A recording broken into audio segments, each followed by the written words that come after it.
ദൈവത്തിന് സ്തോത്രം. ദൈവത്തിന്റെ അതിപരിശുദ്ധമായ നാമം വാഴ്ത്തപ്പെടുമാറാകട്ടെ. വീണ്ടും നമുക്ക് ദൈവസന്നിധിയിലായിരിക്കാൻ ദൈവവചനവുമായി ആയിരിക്കാൻ ദൈവം തന്ന വലിയ കൃപകൾക്ക് ദൈവത്തിന് സ്തോത്രം ചെയ്യാം. ഞാൻ 2 കൊരിന്ത്യർ 7-ാം അധ്യായത്തിൽ നിന്നാണല്ലോ നാം പഠിച്ചുകൊണ്ടിരിക്കുന്നത്. നമ്മൾ കഴിഞ്ഞ ക്ലാസ്സിൽ 11-ാമത്തെ വാക്യം വരെ പഠിച്ചു. 11-ാമത്തെ വാക്യത്തിൽ 10-ാമത്തെ വാക്യം നാം പഠിച്ചത് ദൈവഹിത പ്രകാരമുള്ള ദുഃഖം അനുതാപം വരാത്ത മാനസാന്തരത്തെ രക്ഷയ്ക്കായി ഉളവാക്കുന്നു, ലോകത്തിന്റെ ദുഃഖമോ മരണത്തെ ഉളവാക്കുന്നു. എല്ലാം ഇതിന്റെ ബാക്ക്ഗ്രൗണ്ട് എന്ന് പറയുന്നത് 1-നും 2-നും ഇടയിലുള്ള ഒരു കത്ത് പൗലോസ് അപ്പോസ്തലൻ കൊരിന്ത്യർക്ക് എഴുതിയിരുന്നു. അത് വളരെ പ്രതിസന്ധികളിലൂടെയുള്ള ഒരു യാത്രയിലായിരുന്നു. എന്ന് വെച്ചാൽ പൗലോസ് അപ്പോസ്തലൻ വലിയ ദുഃഖമുണ്ടായത് കൊണ്ടാണ് അത് ആ ലെറ്റർ എഴുതാനായിട്ട് കാരണം.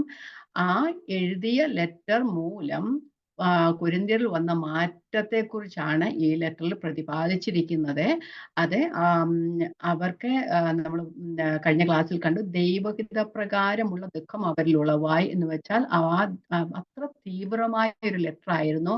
അതുമൂലം അവർ അല്പനേരത്തേക്ക് ദുഃഖിച്ചു എങ്കിലും അവർ മാനസാന്തരപ്പെട്ട് ദൈവം അവരിൽ നിന്ന് എന്താഗ്രഹിച്ചോ അതിലേക്ക് മടങ്ങി വരുവാനായിട്ട് കാരണമായി തീർന്നു.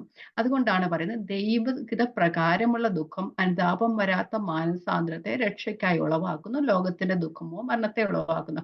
പൗലോസ് അപ്പോസ്തലൻ പറഞ്ഞു, ഞാൻ ഈ ലെറ്റർ എഴുതുന്ന മൂലം നിങ്ങൾ ദുഃഖിച്ചു, അതിന് ഞാൻ സന്തോഷിക്കുകയാണ് ചെയ്യുന്നത്. നിങ്ങൾ ദുഃഖിച്ചതിലല്ല, നിങ്ങൾക്ക് വന്ന മാനസാന്തരം മൂലമെന്ന് പറയുന്നു. നമ്മൾ കഴിഞ്ഞ ക്ലാസ്സിൽ പത്രോസിന്റെ ദുഃഖവും യൂദയുടെ യുദ്ധവും ദൈവഹിത പ്രകാരമുള്ളവും ദുഃഖവും ലോകപ്രകാരമുള്ള ദുഃഖവും ഒക്കെ നമ്മൾ പഠിച്ചതായിരുന്നു. ഒന്ന് നാം പഠിച്ച ഒരു കാര്യം, ദൈവഹിത പ്രകാരം ഉണ്ടാകുന്ന ദുഃഖം മാനസാന്തരത്തെ ഉളവാക്കുന്നു. ആ മാനസാന്തരം നമ്മളെ അനുസരണത്തിലേക്ക് നയിക്കുന്നു. പക്ഷെ ലോകപ്രകാരമുള്ള ഒരു സാധാരണ ദുഃഖമാണെങ്കിൽ അത് അല്പനേരം ദുഃഖിച്ചു എന്ന് മാത്രമല്ലാതെ ഒരു മാനസാന്തരമോ ഒരു അനുസരണമോ ഉണ്ടാകാറില്ല. അപ്പം ദൈവഹിത പ്രകാരം നാം ദൈനംദിന ജീവിതത്തിൽ നമ്മൾക്ക് ഉണ്ടാകുന്ന കാര്യമാണ്. ഒരിക്കൽ നാം മാനസാന്തരപ്പെട്ടു ദൈവത്തിങ്കിലേക്ക് വന്ന് നമ്മുടെ പാപപ്രവൃത്തികളെയൊക്കെ വിട്ടു കളഞ്ഞു വന്നു എങ്കിലും നമ്മൾ ഈ ലോകത്തിലായിരിക്കുമ്പോൾ ദൈനംദിനം നമ്മുടെ ജീവിതത്തിൽ നമുക്കൊരു പാപജടത്തിലും അതുപോലെ തന്നെ പാപത്തിന്റെ ഒരു ശക്തിയിൽ എന്താ പറയുക, ഒരു സാമീപ്യത്തിലും അന്യം ജീവിക്കുന്നത് അല്ലെ, ഒരു ആകർഷണ വലയത്തിലാണ് നാം ആയിരിക്കുന്നത്. അപ്പം നമുക്ക് ചെറുതാണേലും വലിയ പാപങ്ങളൊന്നും നാം ചെയ്തിട്ടില്ലെങ്കിൽ തന്നെയും നമ്മളിൽ ഉണ്ടാകാൻ ചാൻസ് ഉണ്ട്. നമ്മളെ അങ്ങനെ പാപം നാം ചെയ്യുന്നത് മൂലം എന്തെങ്കിലും നമ്മുടെ മനസ്സിലെ ചിന്തകളാകാം അല്ലെ, അല്ലെങ്കിൽ നാം കാണുന്ന കാര്യങ്ങളാകാം, എന്തെങ്കിലുമൊക്കെ ആകാം. എല്ലാവരുടെയും ജീവിതത്തിൽ ഒരേ തരത്തിലുള്ള ദുഃഖങ്ങളല്ല, ഒരേ തരത്തിലുള്ള പാപങ്ങളല്ല, അനുസരണക്കേടല്ല ഉണ്ടാകുന്ന. ഓരോരുത്തരുടെയും ജീവിതത്തിൽ ഓരോന്നാണ് ഉണ്ടാകുന്നത്. നമ്മളെ ആരെങ്കിലും വന്ന് വഴക്ക് പറയാനോ അല്ലെങ്കിൽ മാനസാന്തരത്തിന് ഉള്ള ഉപദേശം തരാനോ നമുക്ക് കഴിഞ്ഞില്ല എന്ന് വരാം. പക്ഷേ നാം വചനത്തിന് മുമ്പിലായിരിക്കുമ്പോൾ, നാം വചനം വായിക്കുമ്പോൾ നമ്മൾ ചിലപ്പോൾ ഒന്നും ആലോചിച്ചുകൊണ്ടല്ലായിരിക്കാം നാം വചനത്തിന് മുമ്പിൽ ആയിരിക്കുന്നത്. പക്ഷെ നാം വചനത്തിന് മുമ്പിൽ ആയിരിക്കുമ്പോൾ, നാം വചനം വായിക്കുമ്പോൾ ദൈവാത്മാവ് ആ വചനത്തിലൂടെ നമ്മളുള്ള ബലഹീനതകളെ അല്ലെ നമ്മളുടെ പാപങ്ങളെ, നാം ചെയ്ത കുറ്റങ്ങളെ എല്ലാം നമ്മളെ ഓർമ്മപ്പെടുത്തുമ്പോൾ നാം എന്താ ചെയ്യേണ്ടത്? കർത്താവിനോട് സോറി പറയുകയും അതുപോലെ തെറ്റ് മനസ്സിലാക്കി അനുതപിച്ച് തിരിച്ചു വരികയും ചെയ്യുക. ഇപ്പൊ നമ്മൾ വലിയ പാപങ്ങളൊന്നും ചെയ്യുന്നവരായിരിക്കില്ല. അപ്പൊ ഈ കൊരിന്ത്യർ ഇത്ര വലിയ പാപം ചെയ്യുന്നൊക്കെ നാം പറഞ്ഞെങ്കിൽ ഇതെന്തിനാ ഞങ്ങളോട് പറയുന്നതെന്ന് ചോദിക്കും നമുക്ക് തോന്നായിരിക്കാം. പക്ഷെ അത്ര വലിയ പാപങ്ങളൊന്നും അല്ലെങ്കിലും നാമും ദൈനംദിന ജീവിതത്തിൽ ചെറിയ ചെറിയ കാര്യങ്ങൾ ചെയ്യാനായിട്ട് ചാൻസ് ഉണ്ട്. അപ്പൊ എല്ലാ സമയത്തും ദൈവം നമ്മളോട് ദൈവത്തിന്റെ ആത്മാവിലൂടെ ദൈവത്തിന്റെ വചനത്തിലൂടെ അതുപോലെ നാം പ്രാർത്ഥിക്കുമ്പോഴുമാണ് ദൈവം നമ്മോട് ഇടപെടുന്നത്. എന്റെ മിക്കവാറും എല്ലാ കാര്യങ്ങളും വചനവും വായനയിലും അല്ലെങ്കിൽ പ്രാർത്ഥിക്കുമ്പോഴാണ് ദൈവം നമ്മളിൽ നിന്ന് ഓർമ്മ വരുത്തുന്നത്. നാം പ്രാർത്ഥിക്കുമ്പോൾ നാം നമ്മെ എന്താ പറയുക നല്ലതാക്കി തീർക്കണേ ദൈവഹിതത്തിനനുസരിച്ച്. ഇന്ന് നമ്മൾ പാടില്ലേ, നിന്റെ ഇഷ്ടം പോലെ കർത്താവെ ഞങ്ങളെ നടത്തണമേന്ന്. പക്ഷെ നാം അങ്ങനെ പ്രാർത്ഥിക്കുമ്പോൾ ദൈവം നമുക്ക് ബോധ്യം തരും, നാം ദൈവഹിത പ്രകാരമല്ല നടക്കുന്നത്. നാം കാണുന്ന കാര്യങ്ങൾ, നാം കേൾക്കുന്ന കാര്യങ്ങൾ, നാം പറയുന്ന കാര്യങ്ങള് നമ്മളുള്ള തെറ്റുകളെ ബോധ്യപ്പെടുത്തുമ്പോൾ നാം ഏറ്റുപറഞ്ഞ് തിരിച്ചു മടങ്ങി വരണം. അതുകൊണ്ടാണ് കേട്ടുകൊണ്ടാണ് നമ്മൾ ഈ വചനമൊക്കെ പഠിക്കുന്നത്.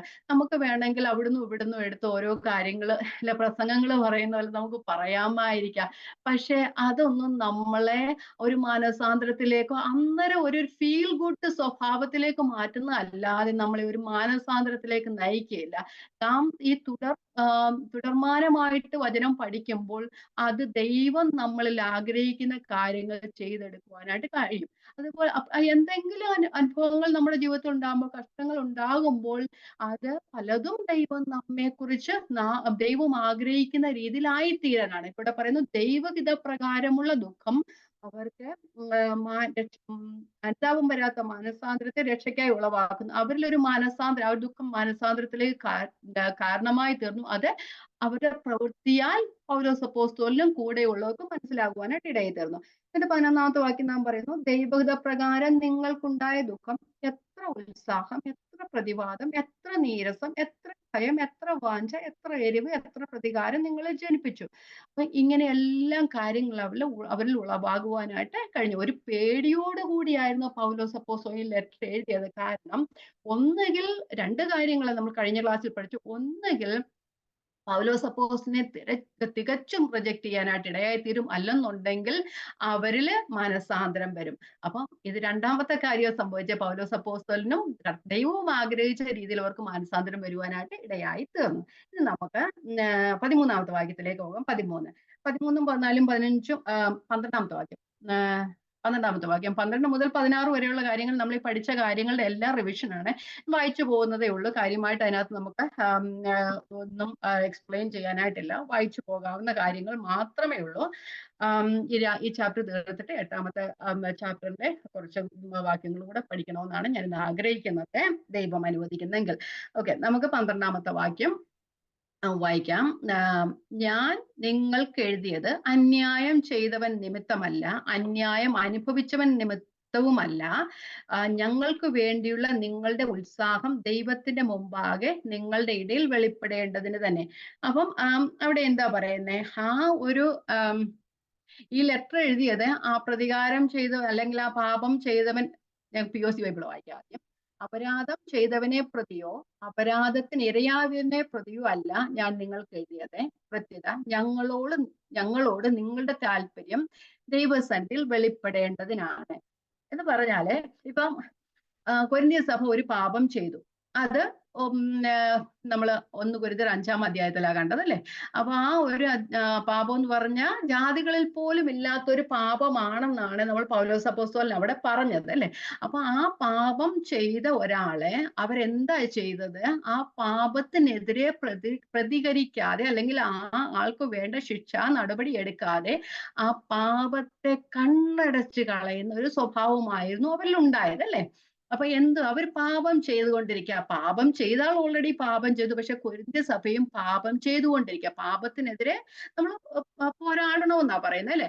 അപ്പൊ എന്താ പറ്റിയത്, അപ്പം പൗലോസ് അപ്പോസ്തലൻ അവർ മാനസാന്തരപ്പെടേണ്ടതിനായിട്ട് ലെറ്റർ എഴുതി. അപ്പൊ എന്തുകൊണ്ടാ പൗലോസ് അപ്പോസ്തലൻ മാനസാന്തരപ്പെടാൻ ലെറ്റർ എഴുതിയത്?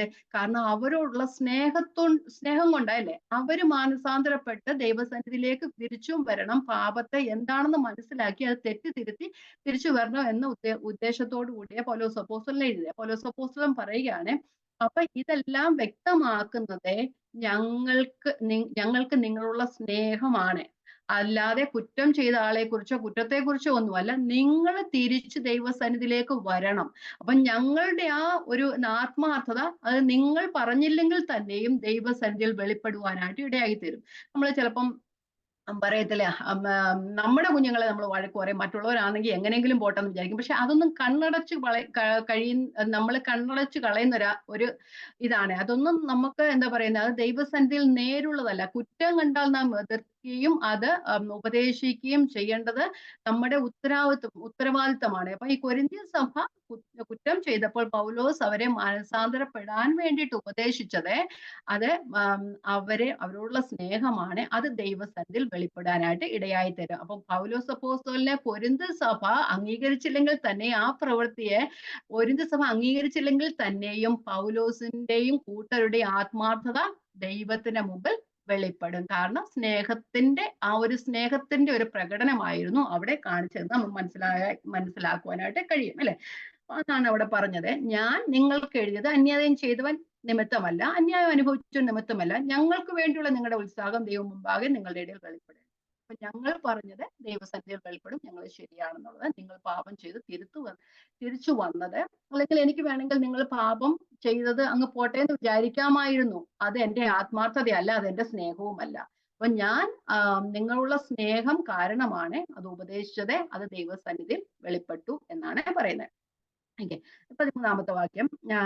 അതുകൊണ്ട് ഞങ്ങൾക്ക് ആശ്വാസവും വന്നിരിക്കുന്നു, ഞങ്ങളുടെ ആശ്വാസം ഒഴികെ തീത്തോസിന്റെ മനസ്സിന് നിങ്ങൾ എല്ലാവരാലും തണുപ്പ് വന്നതുകൊണ്ട് അവനുണ്ടായ സന്തോഷ നിമിത്തം ഞങ്ങൾ എത്രയും അധികം സന്തോഷിച്ചു.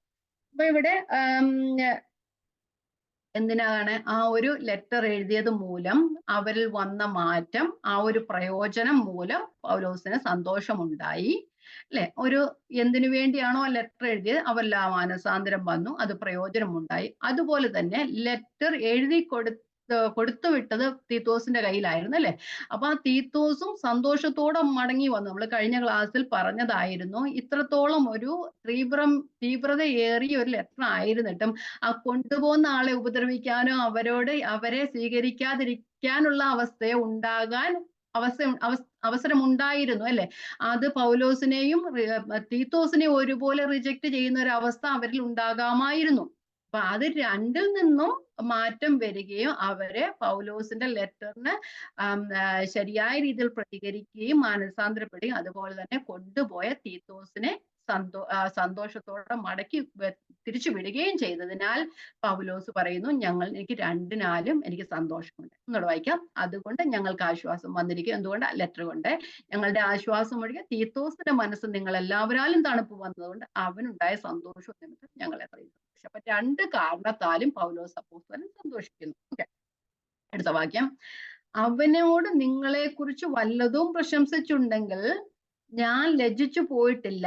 ഞങ്ങൾ നിങ്ങളോട് സകലവും സത്യമായി പറഞ്ഞതുപോലെ തീത്തോസിനോട് ഞങ്ങൾ പ്രശംസിച്ചതും സത്യമായി വന്നു.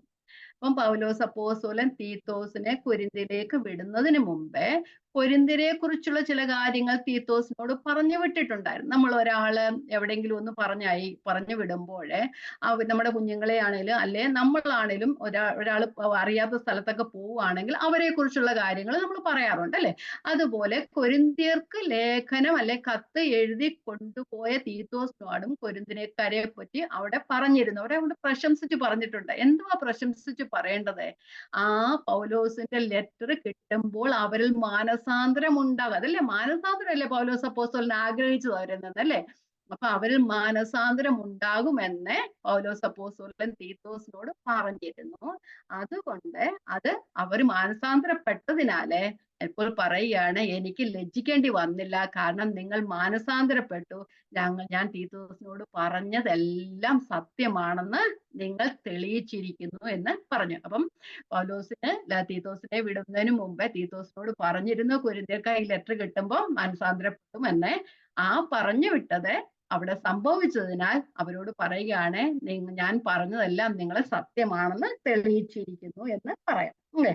അപ്പൊ പോളിന്റെ ലെറ്റർ മൂലം അവർക്ക് വ്യത്യാസം ഉണ്ടെന്ന് പൗലോസ് നേരത്തെ പറഞ്ഞിരുന്നു. അത് സംഭവിച്ചു, അത് സത്യമാണെന്ന് തെളിഞ്ഞു. ഓക്കെ, നമുക്കിനി 15-ാമത്തെ വാക്യം. ഞാൻ ആ POC ബൈബിളിന്റെ ആ വേർഷനും കൂടെ ഒന്ന് വായിച്ചിട്ട് നമുക്ക് മുന്നോട്ട് പോകാം. നിങ്ങളെ പ്രശംസിച്ച് ഞാൻ അവനോട് ചിലത് സംസാരിച്ചു എന്നതിൽ എനിക്ക് ലജ്ജിക്കേണ്ടി വന്നില്ല. ഞങ്ങൾ നിങ്ങളോട് പറഞ്ഞതെല്ലാം സത്യമായിരിക്കുന്നത് പോലെ തീത്തോസിനോട് ഞങ്ങൾ മേനി പറഞ്ഞതും സത്യമാണെന്ന് തെളിഞ്ഞിരിക്കുന്നു. പൗലോസ് പറയാൻ, ഞാൻ മേനി പറഞ്ഞതാ, നിങ്ങളെ കുറിച്ച് അധികം പറഞ്ഞു അല്ലെ. മേനി പറഞ്ഞെന്ന് പറഞ്ഞ അപ്പൊ അതും സത്യമായിരിക്കുന്നു. നിങ്ങൾ മാനസാന്തരപ്പെടുമെന്ന് ഞാൻ പറഞ്ഞു, അത് നിങ്ങളെ തെളിയിച്ചു എന്ന് പറഞ്ഞു. ഓക്കെ, നമുക്ക് 15-ാമത്തെ വാക്യം. അവനെ ഭയത്തോടും വിറയലോടും കൂടെ കൈക്കൊണ്ടതിൽ നിങ്ങൾ എല്ലാവരും കാണിച്ച അനുസരണം അവൻ ഓർക്കുമ്പോൾ നിങ്ങളോടുള്ള അവന്റെ അനുരാഗം വർദ്ധിക്കുന്നു. അപ്പോൾ അവരോട് പറയുകയാണ്, ദൈവീകമായ ഭയത്തിൽ നിങ്ങൾ കാര്യങ്ങളെ കാണുകയും അതുപോലെ ദൈവം നിങ്ങളെക്കുറിച്ച് ആഗ്രഹിക്കുന്ന രീതിയിൽ നിങ്ങൾ മാനസാന്തരപ്പെടുകയും ചെയ്തതിനാൽ നിങ്ങളോടുള്ള അവന്റെ അനുരാഗം വർദ്ധിക്കുന്നു. ഇവിടെ ഭയത്തോടും വിറയലോടും എന്ന് പറയുന്നത് നമ്മള് മാനുഷികമായ ഭയമല്ല, മനുഷ്യരോടുള്ള ഭയമല്ല, അല്ല പൗലോസിനോടുള്ള ഭയമോ തീത്തോസിനോടുള്ള ഭയവുമല്ല, ദൈവത്തോടുള്ള ഭയം. അല്ല ദൈവത്തോടുള്ള ഭയം എങ്ങനെ നാം ക്രിസ്തുവിനെ ഭയക്കുന്നു, അല്ലെ ദൈവത്തെ ഭയക്കുന്നു, ആ രീതിയിൽ തന്നെ നമ്മള് തെസ്സലോനിക്ക ലേഖനം പഠിക്കുമ്പോൾ നമ്മൾ അവിടെ പറയുന്നില്ലേ, തെസ്സലോനിക്ക സഭയിലുള്ളവർ പൗലോസിന്റെ ലെറ്ററിനെ എങ്ങനെയാ കണക്കാക്കിയത്? ദൈവവചനമായിട്ട് തന്നെ കണക്കാക്കിയെന്ന് നാം പഠിക്കുന്നില്ലേ? അതുപോലെ തന്നെയാണോ പറയുന്നത്, പൗലോസിന്റെ ഈ ലെറ്റർ അവർക്ക് കിട്ടിയപ്പോൾ അവർ ദൈവവചനമായിട്ട് തന്നെ എടുത്തു. ക്രിസ്തുവിനുള്ള ആ ഒരു ഭയവും വിറയലും എങ്ങനെ ദൈവവചനത്തോടുള്ള എങ്ങനെ ഭയവും വിറയലും ഉണ്ടോ അതുപോലെ തന്നെ അതിനെ കണ്ടു എന്നാണ് പറഞ്ഞത്. അതുമൂലം അവരിലുണ്ടായ മാറ്റം മൂലം ആ ഭയത്തോടും വിറയലോടും കൂടി ആ ലെറ്ററിനെ കണ്ടതിനാല്, അല്ലെങ്കിൽ ദൈവവചനത്തെ കണ്ടതിനാല് കൊരിന്ത്യരോടുള്ള സ്നേഹം തീത്തോസിന് വർദ്ധിക്കുവാനായിട്ട് ഇടയായി തീർന്നു. അപ്പൊ നമുക്ക് പറഞ്ഞു മനുഷ്യരോടുള്ള ഭയമല്ല, ദൈവത്തോടുള്ള ഭയം. ഇവിടെ പൗലോസിനോടും തീത്തോസിനോടും ഭയം കാണിച്ചെന്നല്ല, ദൈവത്തോടുള്ള ഭയം. നമ്മൾ ഇത് പല ലേഖനങ്ങളിലും കാണുവാനായിട്ട് കഴിയും. ഇതിന്റെ എക്സാമ്പിൾ നമുക്ക് 1-2 വാക്യങ്ങൾ വായിച്ച് മുന്നോട്ട് പോകാം. എഫെസ്യർ ലേഖനം 6-ാം അധ്യായം 5-ാം വാക്യം. എഫെസ്യർ ലേഖനം 6-ാം അധ്യായം 5-ാം വാക്യം. ക്രിസ്തുവിനോടുള്ള ഭയം. നാം മനുഷ്യരെ ബഹുമാനിക്കുന്നതൊക്കെ ക്രിസ്തുവിനെ ബഹുമാനിക്കുന്നതും മനുഷ്യന്റെ ദൈവത്തെ ബഹുമാനിക്കുന്നതിനും തുല്യമാണ് എന്നാണ് ഇവിടെ പറയുന്നത്. അല്ല ആ ഒരു ഭയത്തോടു കൂടെ. എഫെസ്യർ ലേഖനം 6-5. ദാസന്മാരെ ജഡപ്രകാരം യജമാനന്മാരായവരെ ക്രിസ്തുവിനെ പോലെ തന്നെ ഹൃദയത്തിന്റെ ഏകാഗ്രതയിൽ ഭയത്തോടും വിറയലോടും കൂടെ അനുസരിപ്പിന്. അപ്പൊ ക്രിസ്തുവിനെ എങ്ങനെ നിങ്ങൾ അനുസരിക്കുമോ അതുപോലെ അനുസരിക്കണം, ക്രിസ്തുവിനെ പോലെ. അതുപോലെ തന്നെ ഫിലിപ്പിയർ 2:12 വാക്യം. അതുകൊണ്ട് ഫിലിപ്പിയർ 2:12. അതുകൊണ്ട് പ്രിയമുള്ളവരെ, നിങ്ങൾ എല്ലായ്പ്പോഴും അനുസരിച്ചതുപോലെ ഞാൻ അരികത്തിരിക്കുമ്പോൾ മാത്രമല്ല, ഇന്ന് ദൂരത്തിരിക്കുമ്പോൾ ഏറ്റവും അധികമായി ഭയത്തോടും വിറയലോടും കൂടെ നിങ്ങളുടെ രക്ഷയ്ക്കായി പ്രവർത്തിപ്പി എന്ന് പറഞ്ഞു കഴിഞ്ഞാൽ, ഭയത്തോടും വിറയലും പൗലോസിനോടുള്ള ഭയവും വിറയലും അല്ല, ദൈവവചനത്തോടുള്ള ഭയത്തോടും വിറയലോടും. അപ്പം ദൈവം നമ്മളെ കുറിച്ച് ആഗ്രഹിക്കുന്ന രീതിയിൽ നാം ആയിത്തീരണമെങ്കിൽ നാം ദൈവവചനം അനുസരിക്കണം. അതുപോലെ പൗലോസ് ദൈവാത്മാവിൽ എഴുതിയ ഈ വചനം അവര് ഭയത്തോടും വിറയലോടും കൂടെ അതിന് അനുസരിച്ചതുമൂലം അവരിലുണ്ടായ മാറ്റം മൂലം തീത്തോസിന് സന്തോഷം ഉളവാകുവാനായിട്ട് ഇടയായി തീർന്നു. ഓക്കെ, ഇനി 16-ാമത്തെ വാക്യം. 16. നിങ്ങളെ സംബന്ധിച്ച് എല്ലാ കാര്യത്തിലും ധൈര്യപ്പെടുവാൻ ഇടയുള്ളതിനാൽ ഞാൻ സന്തോഷിക്കുന്നു. നിങ്ങളെ സംബന്ധിച്ച് എല്ലാ കാര്യത്തിലും ധൈര്യപ്പെടുവാൻ ഇടയുള്ളതിനാൽ. അത് വലിയൊരു പ്രോത്സാഹനത്തിന്റെ വാക്കാണ് പൗലോസ് അപ്പോസ്തലൻ പറയുന്നത്. നോക്കിക്കഴിഞ്ഞ എല്ലാ കാര്യത്തിലും കൊരിന്ത്യ സഭ എന്താ പറയുക, മാനസാന്തരപ്പെട്ടോ? ഒരിക്കലും ഇല്ല, അല്ലേ? പക്ഷെ പൗലോസ് ഏത് കാര്യത്തിന് വേണ്ടി എഴുതിയോ ആ കാര്യത്തിൽ അവർ മാനസാന്തരപ്പെട്ടു എന്ന് നമുക്ക് കാണുവാനായിട്ട് കഴിയും. പക്ഷെ ഇങ്ങനെ എല്ലാ കാര്യത്തിലും ധൈര്യപ്പെട്ടു എന്ന് പറയുമ്പോൾ അവർക്ക് വിശ്വാസം വർദ്ധിക്കാനായിട്ടും അല്ലെ ആത്മവിശ്വാസം വർദ്ധിക്കാനായിട്ട് ഇടയായി തീരാം. അപ്പം ഈ 1-ാം ലേഖനത്തിൽ പറഞ്ഞിരുന്ന കാര്യങ്ങളോടുള്ള ബന്ധത്തിലാണ് അവർക്ക് മാനസാന്തരം വന്നതെന്ന് പറയുകയാണ്. എല്ലാ കാര്യത്തിലും നിങ്ങൾ നല്ലത് കാണിച്ചു എന്ന് പറയാം. കാരണം നമുക്കറിയാം, പൗലോസ് അപ്പോസ്തലൻ 2-ാമത്തെ ലേഖനം എഴുതി തുടങ്ങുന്നത് തന്നെ നമുക്കറിയാം വളരെ കഷ്ടവും മനോവസനവും ഉണ്ടായിട്ട് ഞാൻ നമുക്ക് എഴുതുന്നെന്നാ പറഞ്ഞല്ലേ. നമുക്കൊന്ന് വായിച്ചു പോകാം. 2 Corinthians 2:4. വളരെ കഷ്ടവും മനോവസനവും ഉണ്ടായിട്ട് വളരെ കണ്ണുനീരോടും കൂടെ ഞാൻ നിങ്ങൾക്ക് എഴുതിയത് നിങ്ങൾ ദുഃഖിക്കേണ്ടതിനല്ല, എനിക്ക് നിങ്ങളോടുള്ള വലിയ സ്നേഹം നിങ്ങൾ അറിയേണ്ടതിന് അത്രേ. അപ്പൊ അവര് മാനസാന്തരപ്പെടണമെന്ന് ആ ഒരു പാപം അല്ലെങ്കിൽ ആ ഒരു പാപപ്രവൃത്തി, അവരുടെ ആ പ്രശ്നം പൗലോസിൽ വലിയ ദുഃഖവും സങ്കടവും ഉണ്ടാകുവാനായിട്ട് ഇടയായി തീർന്നു. അതുപോലെ തന്നെ പൗലോസ് കൊരിന്ത്യരോട് മാത്രമല്ല മറ്റു സഭകളോടും ഇതുപോലെ എഴുതിയിരുന്ന എല്ലാ സഭകളെയും കുറിച്ച് പൗലോസിന് ഒരു ഭാരമുണ്ടായിരുന്നു. നമ്മൾ 2 കൊരിന്ത്യർ തന്നെ വായിക്കുമ്പോൾ നമുക്ക് കാണാം, അനേകം ആപത്തുകളിലൂടെ പൗലോസ് കടന്നുപോയി എങ്കിലും പറയുന്നത് ആ ആപത്തുകളൊന്നും കൂടാതെ തന്നെ സകല സഭകളെയും കുറിച്ചുള്ള ചിന്താഭാരം എന്നൊരു കഷ്ടവും കൂടെ പൗലോസ് കടന്നുപോയി എന്ന് നമുക്ക് പറയുവാനായിട്ട് കഴിയും. നമുക്ക് ഒരു വാക്കും കൂടെ വായിച്ചിട്ട് നമുക്ക് ഈ കാര്യം നിർത്താം. 2 തെസ്സലോനിക്കർ 3:4 തെസ്സലോനിയ സഭയെക്കുറിച്ചും പൗലോസിന് ഇങ്ങനെ ഒരു വിചാരം ഉണ്ടായിരുന്നതായി നമുക്ക് കാണുവാനായിട്ട് കഴിയും. 2 തെസ്സലോനിക്കർ 3:4, 5 വായിക്കാം. ഞങ്ങൾ ആജ്ഞാപിക്കുന്ന നിങ്ങൾ ചെയ്യുന്നു എന്നും മേലാലും ചെയ്യുമെന്നും ഞങ്ങൾ നിങ്ങളെക്കുറിച്ച് കർത്താവിൽ ഉറച്ചിരിക്കുന്നു. കർത്താവ് താൻ നിങ്ങളുടെ ഹൃദയങ്ങളെ ദൈവത്തിന്റെ സ്നേഹത്തിലേക്കും ക്രിസ്തുവിന്റെ സഹിഷ്ണുതയിലേക്കും തിരിക്കുമാറാകട്ടെ. അപ്പം പൗലോസ് അപ്പോസ്തലൻ എല്ലാ സഭകളെ കുറിച്ചും ഇങ്ങനെ ഒരു ഇതുണ്ടായിരുന്നു. അതുകൊണ്ട് അവർക്ക് ലെറ്റേഴ്സ് എഴുതുകയും അവർ മാനസാന്തരത്തിലേക്ക് വരികയും ചെയ്തു. 2 കൊരിന്ത്യർ 2:3 പറഞ്ഞത് നമുക്കറിയാം. മുമ്പ് എടുത്ത വാക്യം തന്നെയാണല്ലോ.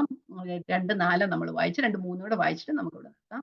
2 കൊരിന്ത്യർ 2:3 ഇങ്ങനെ പറയുന്നു, ഞാൻ ഇത് തന്നെ എഴുതിയത്, ഞാൻ വന്നാൽ എന്നെ സന്തോഷിപ്പിക്കേണ്ടവരാൽ ദുഃഖം ഉണ്ടാകരുതെന്ന് വെച്ചും എന്റെ സന്തോഷം നിങ്ങൾക്ക് എല്ലാവർക്കും സന്തോഷമായിരിക്കുമെന്ന് നിങ്ങളെ എല്ലാവരെയും കുറിച്ച് വിശ്വസിച്ചിരിക്കുന്നുണ്ട്.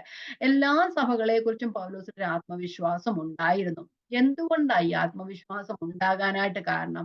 ഒരിക്കൽ ക്രിസ്തുവിനെ അറിഞ്ഞവർ ക്രിസ്തുവിന്റെ സ്നേഹത്തിൽ നിലനിന്ന് കഴിഞ്ഞാൽ, ദൈവവചനത്തിൽ നിലനിന്ന് കഴിഞ്ഞാൽ ഏത് പാപപ്രവൃത്തികൾ പോയാലും ദൈവവചനത്തിലേക്ക് അവരെ തിരിച്ചു കൊണ്ടുവരാനായിട്ട് കഴിയും, അല്ലെങ്കിൽ ഉപദേശത്തിലൂടെ അവർക്ക് തിരിച്ചു കൊണ്ടുവരാനായിട്ട് കഴിയും. കാരണം ഈ സഭകളിലെല്ലാം പൗലോസ് അപ്പോസ്തലനെ ഉണ്ടായ സഭയാ കൊരിന്ത്യർ സഭ. അവരെ അറിയാം എങ്ങനെയാ ആ വലിയൊരു വിഗ്രഹാരാധനയിലും അധാർമിക പ്രവർത്തനങ്ങൾ രീതിയിലും ഒക്കെ ആയിരുന്ന ഒരു സഭയാ. ജാതികളുടെ ഇടയിൽ നിന്ന് ആ വലിയൊരു മ്ലേച്ഛമായ ഒരു പട്ടണത്തിൽ നിന്നാണ് പൗലോസ് അപ്പോസ്തലൻ കൊരിന്ത്യ സഭയെ കർത്താവിന് വേണ്ടി വീണ്ടെടുക്കുന്നത്, അല്ലെ? ആ ഒരു മ്ലേച്ഛതമായ ചുറ്റുപാടിൽ നിന്ന് ദൈവത്തെ അറിഞ്ഞു വന്നപ്പോൾ ഇതിലും വലിയ കാര്യമൊന്നുമില്ലല്ലോ, അല്ലെ? അവര് പാപപ്രവൃത്തികളെ വിട്ടുകളഞ്ഞ, വിഗ്രഹങ്ങളെ വിട്ടുകളഞ്ഞ്, മുഴുവൻ പാപപ്രവൃത്തികളെ വിട്ടുകളഞ്ഞ്, അതിൽ ദേവാലയ ദാസിമാർ വരെ ഉണ്ടായിരുന്ന ഒരു അവസ്ഥയായിരുന്നു ഉണ്ടായിരുന്നത്. അവരെല്ലാം വിട്ടുകളഞ്ഞ് ദൈവത്തെ അറിഞ്ഞപ്പോൾ വീണ്ടും ആ കൊരിന്ത്യ സഭയോടെ അല്ലെങ്കിൽ കൊരിന്ത്യയിലെ വിശ്വാസത്തോടെ പൗലോസ് പറഞ്ഞു കഴിഞ്ഞാൽ അവർ അംഗീകരിക്കുകയും തിരിച്ചു മാനസാന്തരത്തിലേക്ക് വരികയും ചെയ്യുന്ന പൗലോസ് നല്ല ഉറപ്പുണ്ടായിരുന്നു. അതുകൊണ്ടാണ് പൗലോസ് അങ്ങനെ പറഞ്ഞത്. നമുക്ക് ആ വാക്യം ഒന്നുകൂടെ വായിച്ചിട്ട് തെറ്റും 8-ാമത്തെ അധ്യായത്തിലേക്ക് പോകാം. 7:16 നിങ്ങളെ സംബന്ധിച്ച് എല്ലാ കാര്യത്തിലും ധൈര്യപ്പെടുവാൻ ഇടയുള്ളതിലാണ് ഞാൻ സന്തോഷിക്കുന്നത്. കാരണം കൊരിന്ത്യരെ പൗലോസ് അപ്പോസ്തലൻ നല്ലോണം അറിയാമല്ലേ. അവിടെ 1.5 വർഷക്കാലം അവരോട് കൂടെ ഇരുന്ന് അവരെ വചനം പഠിപ്പിച്ച പൗലോസ് അപ്പോസ്തലനാണ്. പക്ഷെ എന്തുകൊണ്ടാണ് അവർ വചനത്തിൽ നിന്ന് തെറ്റിപ്പോകാനായിട്ട് ഇടയായി തീർന്നത്? അവരുടെ ഇടയിൽ കയറി വന്ന ചില കള്ള ഉപദേശകൻ, നമ്മൾ ഗലാത്യ ലേഖനത്തിൽ പറയുന്ന പോലെ നുരഞ്ഞു കയറിയ കള്ള സഹോദരന്മാരെന്ന് വേണമെങ്കിൽ നമുക്ക് പറയാം. അവരുടെ ഇടയിൽ കടന്ന് കയറിയ കള്ള ഉപദേഷ്ടാക്കന്മാർ മുഖാന്തരമാണ് അവൾ മാറ്റം ഉണ്ടാകുവാനായിട്ട് തീർന്നത്. അതുകൊണ്ട് പൗലോസ് അപ്പോസ്തലന് അറിയാം, പൗലോസ് അപ്പോസ്തലൻ വീണ്ടും ലെറ്റർ എഴുതുകയാണെങ്കിൽ അവരിൽ മാറ്റം വരുമെന്ന് പൗലോസ് അപ്പോസ്തലൻ നല്ലോണം അറിയാവുന്നത് കൊണ്ടാണ് പൗലോസ് അപ്പോസ്തലൻ തന്റെ സ്നേഹത്തിന്റെ ഭാഷയിൽ അവർക്ക് ലെറ്റർ എഴുതുകയും അവരിൽ മാനസാന്തരം ഉണ്ടാകുവാനായിട്ട് ഇടയായി തീരുകയും ചെയ്തത്. ഓക്കെ, 7-ാം അധ്യായം നമ്മൾ അവിടെ നിന്ന് വായിച്ചു പഠിച്ചു കഴിഞ്ഞു. ദൈവഹിത പ്രകാരം അവരിൽ ഉണ്ടായ ദുഃഖം അവരിൽ മാനസാന്തരത്തിന് കാരണമായി തീർന്നു എന്ന് നമ്മൾ പഠിച്ചു. ഓക്കെ, നമുക്ക് 8-ാമത്തെ അധ്യായത്തിലേക്ക് പോകാം. 8-ാമത്തെ അധ്യായം. ഇനിയും ഞാൻ വായിക്കാം. 8-ന്റെ 1-ാമത്തെ വാക്യം പറയാം, വായിക്കാം. സഹോദരന്മാരെ, മക്കതോന്യ സഭകൾക്കു ലഭിച്ച ദൈവകൃപ ഞങ്ങൾ നിങ്ങളോട് അറിയിക്കുന്നു. 2 വാക്യങ്ങളൂടെ ഞാനങ്ങ് വായിച്ചു വിടാം.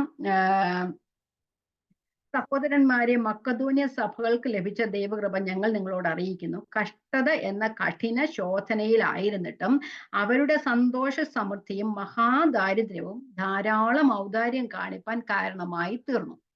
വിശുദ്ധന്മാരുടെ സഹായത്തിനുള്ള ധർമ്മവും കൂട്ടായ്മയും സംബന്ധിച്ച് അവർ വളരെ താല്പര്യത്തോടെ ഞങ്ങളോട് അപേക്ഷിച്ചു. പ്രാപ്തി പോലെയും പ്രാപ്തിക്ക് മീതെയും സ്വമേധയായി കൊടുത്തു എന്നതിന് ഞാൻ സാക്ഷി. അതെ, അപ്പം ഇവിടെ മക്കതോന്യ സഭകളെ കുറിച്ചാണ് പറയുന്നത്. അപ്പം 8-ാം അധ്യായവും 9-ാം അധ്യായവും മക്കതോന്യ യെരുശലേമിലെ വിശുദ്ധന്മാർക്ക് വേണ്ടി പൗലോസ് അപ്പോസ്തലനാല് എന്താ പറയാ ഒരു ധർമ്മശേഖരം നടത്തിയിരുന്നു. അതിനെക്കുറിച്ചാണ് 8-ാം അധ്യായത്തിലും 9-ാം അധ്യായത്തിലും പറയുന്നത്. ഇത് ഒത്തിരി ഒത്തിരി അധ്യായങ്ങൾ എടുത്തിട്ടാണ് പൗലോസ് അപ്പോസ്തലൻ എഴുതിയത് അല്ലെ. നമുക്കറിയാം 1 കൊരിന്ത്യർ 16-ാം അധ്യായത്തിൽ ഇതേപ്പറ്റി എഴുതിയിരുന്നു.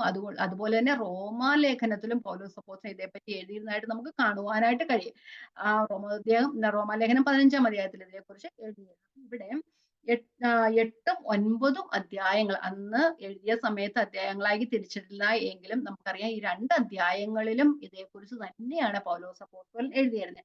അപ്പം ഇത് മക്കതോന്യ സഭകള് വിശുദ്ധന്മാരുടെ ധർമ്മശേഖരത്തിനു വേണ്ടി കൊടുത്തതിനെ കുറിച്ചാണ് പറയുന്നത്. അതൊരു ക്രിസ്ത്യൻ ഗിവിങ്ങിന്റെ ഒരു എക്സാമ്പിൾ ആയിട്ട്, ഒരു മാതൃകയായിട്ട് നമുക്ക് കാണുവാനായിട്ട് കഴിയും. ഓക്കെ, ഇവിടെ പറയുന്നത് 1-ാമത്തെ വാക്യത്തിൽ പറയുന്നു, സഹോദരന്മാരെ, മക്കതോന്യ സഭകൾക്ക് ലഭിച്ച ദൈവകൃപ, അവർക്ക് ലഭിച്ച ദൈവകൃപയെ കുറിച്ചാ പറയുന്നത്. അവര് ദാനം ചെയ്തതിനെല്ലാം കാരണം അവർക്ക് ലഭിച്ച ദൈവകൃപയാലാണ്. ഈ മക്കതോന്യ അല്ലെങ്കിൽ മാസിഡോണിയ എന്ന് പറയുന്നത് ഗ്രീസിന്, ഇന്നത്തെ ഗ്രീസിന്റെ ഒരു ഭാഗമാണ്. മക്കതോന്യ നോർത്ത് പാർട്ടും അഖായ എന്ന് പറയുന്നത് സൗത്ത് പാർട്ടുമാണ്. അപ്പൊ മസിഡോണിയ സഭകള് തെസലോനിക്ക, ഫിലിപ്പ്യ, ബെരോവ എന്നിവയാണ് മക്കതോന്യ സഭകൾ എന്ന് പറയുന്നത്. നമ്മൾ അപ്പോസ്തല പ്രവൃത്തി 17-ാം അധ്യായത്തിൽ ഇതിനെക്കുറിച്ചൊക്കെ കാണുവാനായിട്ട് കഴിയും. അനേകം സഭകൾ അവിടെ കാണുവാനായിട്ട് കഴിയും. മക്കതോന്യ സഭകൾ എന്നാണ്. നമുക്ക് അന്നത്തെ കാലത്ത് ചെറിയ ചെറിയ ഹൗസ് ചർച്ചസ് ഒക്കെ ആയിരുന്നു. അന്ന് മക്കതോന്യ എന്ന് പറയുന്ന റോമ ഗവൺമെന്റിന്റെ ഭരണത്തിന്റെ അണ്ടറിലായിരുന്നു. അതിലെ ഒരു പ്രവിശ്യയായിരുന്നു. റോമ ഗവൺമെന്റിന്റെ ഭരണത്തിന് എല്ലാം ഒരു പ്രവിശ്യയായിരുന്നു മക്കതോന്യ എന്ന് പറയുന്നത്. അവിടെ ഫിലിപ്പിയ, തെസലോനിക്ക, ബെരാവോ എന്നീ ചർച്ചത്തെ കുറിച്ചാണ് അവിടെ പറഞ്ഞിരിക്കുന്നത്. അതുപോലെ ഗ്രീസിന്റെ സൗത്ത് പാർട്ട് എന്ന് പറയുന്നത് അഖായ ആണ്. അഖായയിലെ ഒരു സഭയാണ് കൊരിന്ത് സഭ എന്ന് പറയുന്നത്. അഖായയുടെ കൊരിന്ത് സഭ നിൽക്കുന്നത് അഖായയിലാണ്. അപ്പം മാസിഡോണിയ നോർത്ത് പാർട്ടും ഗ്രീസിന്റെ നോർത്ത് പാർട്ട് മാസിഡോണിയയും അതുപോലെ തന്നെ സൗത്ത് പാർട്ട് കൊരിന്ത് അല്ലെങ്കിൽ അഖായ ആയിരുന്നു. അപ്പൊ അവർക്ക് അറിയാവുന്ന സഭകളൊക്കെ തന്നെയായിരുന്നു. ഒരു സ്ഥലത്ത് തന്നെ ഉണ്ടായിരുന്ന സഭകൾ ആയിരുന്നു. അപ്പം ഇവിടെ അവരുടെ ഒരു കൂട്ടായ്മ, ചെറിയ കുഞ്ഞു കുഞ്ഞു ചർച്ചസ് ആണെങ്കിലും അവരൊരു കൂട്ടായ്മയില് ദൈവജനത്തിനു വേണ്ടി അല്ലെ വിശുദ്ധന്മാർക്ക് വേണ്ടി സംഭാവനകൾ നൽകാനായിട്ട് ഇടയായി തന്നു. അവര് ഈ ക്രിസ്ത്യൻ ലിവിങ്ങിന്റെ ഒരു ഉദാത്ത മാതൃകയാണ് നമുക്ക് അവിടെ കാണുവാനായിട്ട് കഴിയുന്നത്. ഓക്കെ,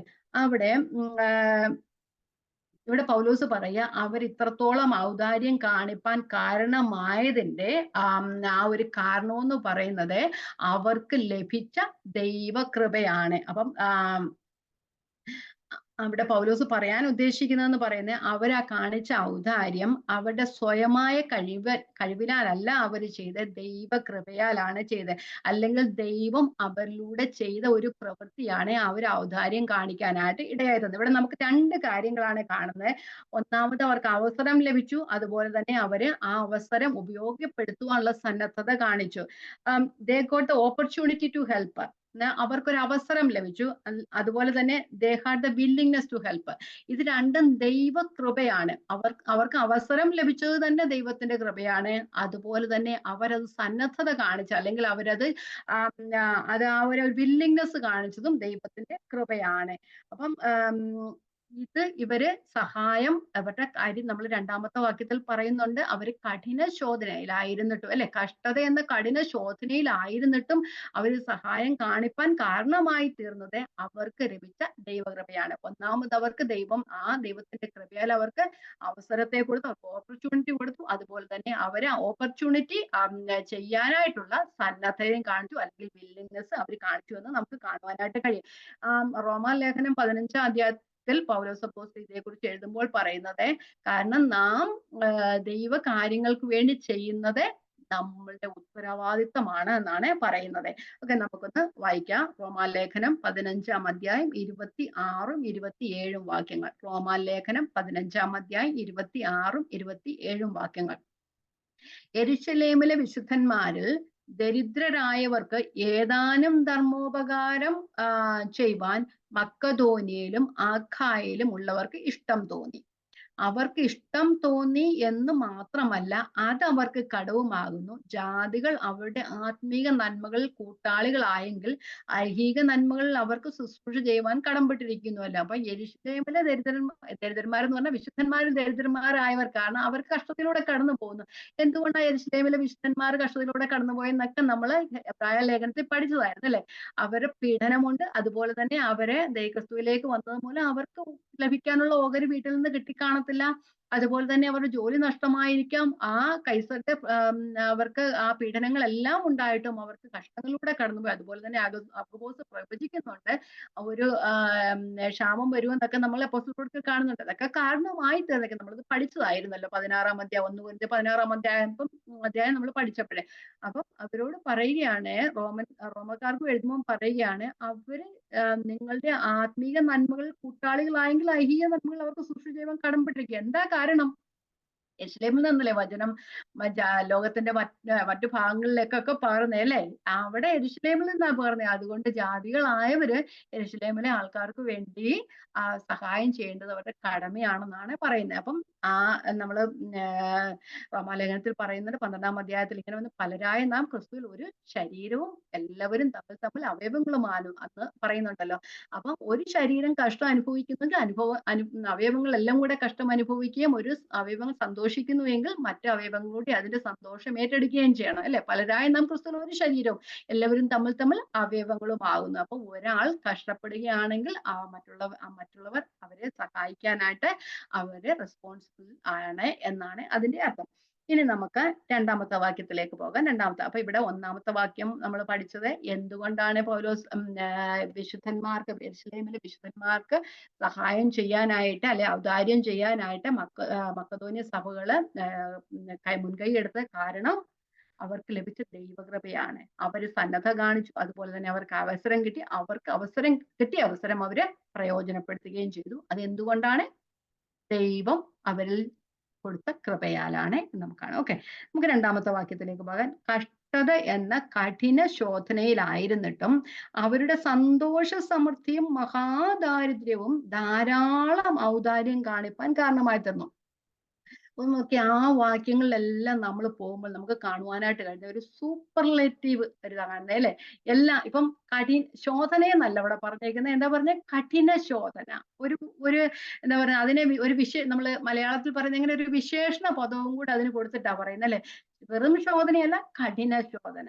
അതുപോലെ തന്നെ സമൃദ്ധി സന്തോഷം എന്നല്ല പറഞ്ഞ സന്തോഷ സമൃദ്ധി. അതുപോലെ ദാരിദ്ര്യമല്ല, മഹാദാരിദ്ര്യം. ഔദാര്യം, ധാരാളം ഔദാര്യം. അപ്പൊ ഓരോ വാക്യത്തിലും ഒരു അഡ്ജക്റ്റീവും അവിടെ കൊടുത്തേച്ചാണ്, ഒരു വിശേഷണ പദവും കൂടെ അവർ കൊടുത്തേക്കാണ് ചെയ്യുന്നത്.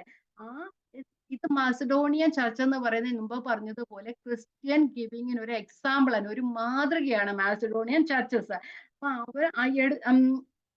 അപ്പൊ ഈ ചർച്ചസിന് നമുക്കറിയാം, എല്ലാ സഭകളും വേണേ പൗലോസ് പോയ സ്ഥലങ്ങളിലൊക്കെ പൗലോസ് പറഞ്ഞു കാണും എല്ലാവരോടും കൊടുക്കാനായിട്ട് അല്ലെ. പക്ഷെ എല്ലാവരും കൊടുത്തു കാണുമായിരിക്കും. പക്ഷെ മാസിഡോണിയൻ ചർച്ചസിനെ പൗലോസ് എടുത്തു പറയാനായിട്ടുള്ള കാരണം അവരെ കഷ്ടത എന്ന കഠിന ശോധനയിലായിരുന്നിട്ടും അല്ലെങ്കിൽ മഹാദാരിദ്ര്യത്തിലായിരുന്നിട്ടും അവർ ഔദാര്യം കാണിപ്പാനായിട്ട് അവരിടയായി തീർന്നു. അപ്പൊ ഇത്ര പ്രശ്നങ്ങൾ ഒന്നുമില്ലാതിരുന്ന സഭയാ അല്ലെ. ആയിരുന്നിട്ടും അവരെ അവരുടെ പക്കൽ ഉണ്ടായത് അല്ലെ ചരദിച്ചു വെച്ച് അവരെ മറ്റുള്ളവർക്ക് വേണ്ടി കൊടുക്കാനായിട്ട് ഇടയായിരുന്നു. അവരുടെ ആവശ്യത്തിന് പോലും കഷ്ടപ്പെടുന്ന ഒരു അവസരത്തില് മറ്റുള്ളവരുടെ സങ്കടം അറിഞ്ഞ് അല്ലെങ്കിൽ മറ്റുള്ളവരുടെ കഷ്ടത അറിഞ്ഞ് മറ്റുള്ളവർക്ക് കൊടുക്കാനായിട്ട് ഇടയായി തീർന്നു. എല്ലാവരും സമൃദ്ധിയിൽ നിന്ന് കൊടുക്കുമ്പോൾ അവരെ ഇല്ലായ്മയിൽ നിന്ന് കൊടുക്കുവാനായിട്ട് ഇടയായി തീർന്നു. അതുകൊണ്ടാണ് പൗലോസ് അപ്പോസ്തലൻ ആ മാസിഡോണിയൻ ചർച്ച അല്ലെ മാസിഡോണിയക്കാരോടുള്ള വലിയ സ്നേഹം കൊണ്ടൊന്നും അല്ല, അവര് കാണിച്ച ആ ഒരു മനോഭാവമാണ് പൗലോസ് അപ്പോസ്തലനെ അവരെ മാതൃകയാക്കാനായിട്ട് ഇടയായി എടുത്തു പറയുവാനായിട്ട് ഇടയായി തീർന്നത്.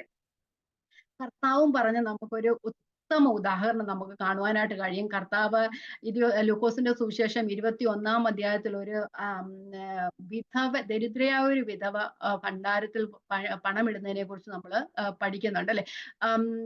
അത് അവിടെ പറയാനായിട്ടുള്ള കാരണം എല്ലാവരും അവിടെ കൊണ്ടിടുന്നുണ്ടായിരുന്നു. പക്ഷേ ആ വിധവ എന്തുക അവളുടെ സമൃദ്ധിയിൽ നിന്നല്ല ഇട്ടത്, അവളുടെ ഇല്ലായ്മയിൽ നിന്ന് ഇടാനായിട്ട് കാരണമായി തീർന്നു. അതുപോലെയാണ് ഇവിടെയും മാസിഡോണിയ ചർച്ചസിനെ കുറിച്ച് പൗലോസ് അപ്പോസ്തലൻ പറയാൻ കാരണം എല്ലാവരും കൊടുത്തു കാണാം, ആരും കൊടുത്തില്ലെന്ന് പറയാതിരിക്കാൻ ഒക്കില്ല. പക്ഷെ കൊടുത്തതിൽ നിന്നും അവരുടെ ഇല്ലായ്മയിൽ നിന്നും മാസിഡോണിയൻ ചർച്ചസ് അവരുടെ ആ ഒരു കഷ്ടത എന്ന കഠിന ശോധനയിലും മഹാദാരിദ്ര്യത്തിലുമായിട്ട് അവർക്ക് കൊടുക്കാനുള്ള ഔദാര്യം കാണിക്കാനുള്ള സന്തോഷ സമൃദ്ധി അവർക്ക് ഉണ്ടായി തീർന്നു. ഓക്കെ, എന്ന് വായിക്കാം. ലൂക്കോസിന്റെ സുവിശേഷം 21 അധ്യായം 1, 3, 4 വാക്യം. ലൂക്കോസിന്റെ സുവിശേഷം 21 അധ്യായം 1, 2, 3, 4 വാക്യങ്ങൾ. അവൻ കർത്താവ് യേശു തലപൊക്കി ധനവാന്മാർ ഭണ്ഡാരത്തിൽ വഴിപാടിടുന്നത് കണ്ട് ദരിദ്രയായ ഒരു വിധവ 2 കാശ് ഇടുന്നത് കണ്ടിട്ട് അവൻ, ഈ ദരിദ്രയായ വിധവ എല്ലാവരെക്കാളും അധികം ഇട്ടിരിക്കുന്നു എന്ന് ഞാൻ സത്യമായി നിങ്ങളോട് പറയുന്നു. എല്ലാവരും തങ്ങളുടെ സമൃദ്ധിയിൽ നിന്നല്ലോ വഴിപാടിട്ടത്, ഇവളോ തന്റെ ഇല്ലായ്മയിൽ നിന്ന് തനിക്കുള്ള ഉപജീവനം ഒക്കെയും ഇട്ടിരിക്കുന്നു എന്ന് പറയുന്നു. അപ്പൊ പരീക്ഷന്മാരൊക്കെ കൊണ്ടുവന്ന് അവിടെ ആ ഭണ്ഡാരത്തിൽ വെച്ചിരിക്കുന്നത് എല്ലാം കൊണ്ടുവന്ന് പൗലോസ് പരീക്ഷന്മാരൊക്കെ കൊണ്ടുവന്ന് അവിടെ ഇടും, എല്ലാരും കാണാൻ വേണ്ടിയിട്ടല്ലേ. അവരുടെ ഒത്തിരി പൈസ കൊണ്ടുവന്നവർ അവരുടെ സമൃദ്ധിയിൽ നിന്നായിട്ട്. പക്ഷെ ഇവിടെ ഒരു ദരിദ്രയായ ഒരു 2 കാശെന്ന് പറഞ്ഞാൽ അവൾക്ക് ആഹാരത്തിനുള്ള കാശ് പോലും ഇല്ല, അതല്ലേ. ആ കാശ് അവൾ അവിടെ കൊണ്ടുവന്ന് ഇട്ടു. അപ്പം ആ കർത്താവ് പറയുകയാണ്, എല്ലാവരും തങ്ങളുടെ സമൃദ്ധിയിൽ നിന്നല്ലോ ഇട്ടത്, ഇവളോ തന്റെ ഇല്ലായ്മയിൽ നിന്ന് തനിക്കുള്ള ഉപജീവനം നും ഇട്ടിരിക്കുന്നു എന്ന് പറയുന്നു. അപ്പൊ ഇവിടെയും പൗലോസ് അപ്പോസ്തലൻ എടുത്തു പറയാൻ കാരണം മക്കതോന്യ സഭ അവരുടെ കഷ്ടങ്ങളിലൂടെ കടന്നു പോകുന്ന അവസ്ഥയിലായിട്ടും അവര് കൊടുക്കുവാനായിട്ട് ഇടയായി തീർന്നു. അതുകൊണ്ടല്ലേ റോമാലേഖനം 12 അധ്യായം പറയുന്നത് ദാനം ചെയ്യുന്നവൻ ഏകാഗ്രതയോടെ കൊടുക്കണമെന്ന് പറയുന്നു. കാരണം എല്ലാം ആലോചിച്ചിട്ട് വേണം കൊടുക്കാനെന്ന് പറയുന്നുണ്ട്. പിന്നെ തുടർന്ന് പോകാം. അവരുടെ അന്നത്തെ അവസ്ഥ എന്തായിരുന്നു? കഷ്ടത എന്ന അല്ലെ മക്കതോന്യ സഭകളുടെ അവസ്ഥ, കഷ്ടത എന്ന കഠിന ശോധന. സാധാരണ നമുക്കറിയാം, അത് ആ കഠിനമായ ശോധന, വെറും ശോധനയല്ല, കഠിന ശോധന. സാധാരണമായി ഇങ്ങനെയുള്ള ആളുകളെ ശോധനയിലൂടെ കടന്നു പോകുന്ന അല്ലെങ്കിൽ ദാരിദ്ര്യത്തിലൂടെ കടന്നു പോകുന്ന ആളുകൾ എന്താ ചെയ്യുന്നത്? അവർ അന്നത്തേക്കുള്ളത് ചെയ്ത് കഴിഞ്ഞിട്ട് പിറ്റേന്നത്തേക്കുള്ളത് അവർ സ്വരുക്കൂട്ടി വെക്കും. നാളെ എന്തെങ്കിലും ആവശ്യം വന്നാലോ. ചിലവരൊക്കെ ഉണ്ടല്ലോ, ഇപ്പം ഡെയിലി വേജസുകാരൊക്കെ ആണെങ്കിലും അവരുടെ അന്നത്തെ ആഹാരം കഴിഞ്ഞു കഴിഞ്ഞാൽ ഇച്ചിരി ഒന്ന് എവിടെയെങ്കിലും ഒന്ന് മാറ്റി പോകും. കാരണം ഒരു ഹോസ്പിറ്റലിൽ പോകേണ്ടി വന്നാലോ വേറെന്തൊരു ആവശ്യം വന്നാലോ. ചിലവർ പെൺമക്കളുള്ളവരൊക്കെ നമ്മുടെ നാട്ടിലറിയാമല്ലേ, പെൺമക്കൾക്ക് വേണ്ടി കൂട്ടി വെക്കുമല്ലേ. ഇവരെന്താ ചെയ്യുന്നത്? ഇവര് ആ കഷ്ടത എന്ന കഠിന ശോധനയിലായിരുന്നിട്ടും നാളത്തേക്ക് വേണ്ടി അല്ലെ അവർക്ക് ആവശ്യത്തിന് വേണ്ടി മാറ്റി വെക്കാതെ വിശുദ്ധന്മാരെ സഹായിക്കാനുള്ള മനസ്കത കാണിച്ചു. അതുപോലെ മഹാദാരിദ്ര്യം, ഡീപ് പോവർട്ടി എന്നാ പറയുന്നത്, വെറും ദാരിദ്ര്യമല്ല, മഹാദാരിദ്ര്യം. അപ്പം ദൈനംദിന ആവശ്യങ്ങൾക്ക് പോലും ദാരിദ്ര്യം എന്ന് പറഞ്ഞു കഴിഞ്ഞാൽ അത്യാവശ്യം കാര്യങ്ങളൊക്കെ ഉണ്ട്, അല്ല അനാവശ്യമായ കാര്യങ്ങൾ അല്ലെങ്കിൽ ഒത്തിരി കാര്യങ്ങളൊന്നും ചെയ്യാത്ത അവസ്ഥ. ഇത് മഹാദാരിദ്ര്യം എന്ന് പറഞ്ഞു കഴിഞ്ഞാൽ അവർക്ക് വേണ്ടി അവരുടെ ദൈനംദിന കാര്യങ്ങൾക്ക് വേണ്ടി പോലും അവരുടെ കയ്യിൽ ഇല്ലാത്തൊരവസ്ഥ, അങ്ങനെ പോലും ഇല്ലായിരുന്ന അവസ്ഥയായിരുന്നിട്ടും അവര് ധാരാളം ഔദാര്യം കാണിക്കാനായിട്ട് ഇടയായിരുന്നു. ഇപ്പം പൗലോസ് അപ്പോസ്തലൻ ഇങ്ങനെ പറയുമ്പോൾ അവര് ഒത്തിരി കാശ് കൊടുത്തെന്നല്ല പറയുന്നത്, അവരുടെ ദാരിദ്ര്യത്തിൽ നിന്നും അവരെ കൊടുക്കുവാനായിട്ട്. ആ ഭണ്ഡാരത്തിൽ വിധവ ദരിദ്രയായ ഒരു വിധവ ഇട്ടെന്ന് പറഞ്ഞാൽ മറ്റുള്ളവര് ഒത്തിരി കാശിട്ട് കാണും, 100, 1000, 2000 ഒക്കെ ഇട്ട് കാണും. പക്ഷെ ആ 2 കാശിനാ ദൈവം വില കൊടുത്തത്, അല്ലെ. അവളുടെ ഉള്ളതിൽ നിന്ന് അവൾ മുഴുവനായിട്ട് കൊടുക്കുവാനായിട്ട് ഇടയായി തീർന്നു. അതുപോലെ തന്നെ മക്കതോന്യ സഭയും അവര് വലിയ ഔദാര്യം കാണിക്കാനായിട്ട് ഇടയായി തീർന്നു എന്ന് പറയുന്നത്. അത് പറയുന്ന സന്തോഷ സമൃദ്ധി എന്നാ പറയുന്നത്, അബണ്ടൻസ് ഓഫ് ജോയ്. അപ്പൊ കഷ്ടതയിൽ ഇരിക്കുന്നത് സാധാരണ ദുഃഖിക്കുക ചെയ്യുന്നത്, അല്ലേ. ഞങ്ങൾക്കില്ല എന്ന് പറഞ്ഞ് ദുഃഖിക്കുക ചെയ്യുന്നത്. ഇവരെന്താ ചെയ്യുന്നത്? അവർക്ക് സന്തോഷ സമൃദ്ധി ഉണ്ടാവും. വെറും സന്തോഷമല്ല, ഒരു വലിയ സമൃദ്ധിയിലേക്ക് അവരെ നീങ്ങിയത്. എന്താണ് കാരണം? അത് ദൈവം നൽകുന്ന കൃപ മാത്രമാണ്.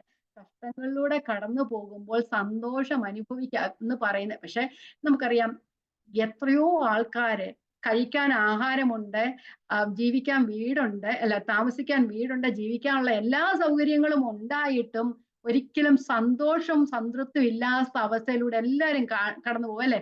എന്തെങ്കിലും ഒരു കാര്യം കണ്ടുപിടിച്ച് ദുഃഖിക്കാനായിട്ട് ഇരിക്കുന്നവരുണ്ട് അല്ലെ. പക്ഷേ പൗലോസ് അപ്പോസ്തലനെ പോലെ ഉള്ളവരുണ്ട്, സന്തോഷിക്കാൻ ഒരു കാര്യമില്ലെങ്കിൽ എന്തെങ്കിലും കാരണം കണ്ടുപിടിച്ച് സന്തോഷിക്കുന്നവരാ അല്ലെ. അപ്പൊ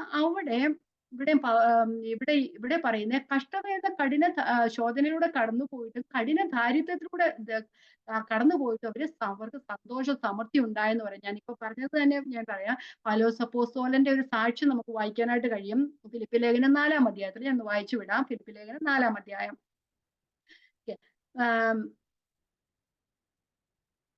നിങ്ങൾ പിന്നെ ഫിലിപ്പിയരോടാണ് പറയുന്നത്. ഇത് മാസിഡോണിയൻ ചർച്ചസ് തന്നെയല്ലേ ഫിലിപ്പിയരും. കാരണം അവരോട് പറയുന്നുണ്ട് മറ്റുള്ള സഭകളും ഇവർ കഷ്ടതയിലൂടെ കടന്നു പോകുന്ന ആളിലും മറ്റുള്ള സഭകളെക്കാളും അധികമായിട്ട് ഫിലിപ്പിയ സഭ പല പ്രാവശ്യം പൗലോസ് അപ്പോസ്തലനെ പേഴ്സണൽ കാര്യങ്ങളിൽ സഹായിച്ചത് നമുക്ക് കാണുവാനായിട്ട് കഴിയും. പറയുന്നു, നിങ്ങൾ പിന്നെ 10-ാമത്തെ വാക്യം 4-10, നിങ്ങൾ പിന്നെയും എനിക്ക് വേണ്ടി വിചാരിപ്പാൻ തുടങ്ങിയത് ഞാൻ കർത്താവിൽ വളരെ സന്തോഷിച്ചു. മുമ്പ് തന്നെ നിങ്ങൾക്ക് വിചാരമുണ്ടായിരുന്നു, എങ്കിൽ അവസരം കിട്ടിയില്ല. കണ്ടോ, അവസരവും ഉണ്ട്, വില്ലിങ്നെസ്സും ഉണ്ട് അല്ലേ. ആ ഒരു അവസരവും വേണം, അതുപോലെ തന്നെ ചെയ്യാനുള്ള വില്ലിങ്നെസ്സും വേണം. അപ്പൊ ഇവരോട് പറയുന്നത്, മുമ്പ് തന്നെ നിങ്ങൾക്ക് വിചാരം ഉണ്ടായിരുന്നു, എങ്കിൽ അവസരം കിട്ടിയില്ല. ബുദ്ധിമുട്ട് നിമിത്തമല്ല ഞാൻ പറയുന്നത്, ഉള്ള അവസ്ഥയിൽ അലംഭാവത്തോടിരിപ്പാൻ ഞാൻ പഠിച്ചിട്ടുണ്ട്.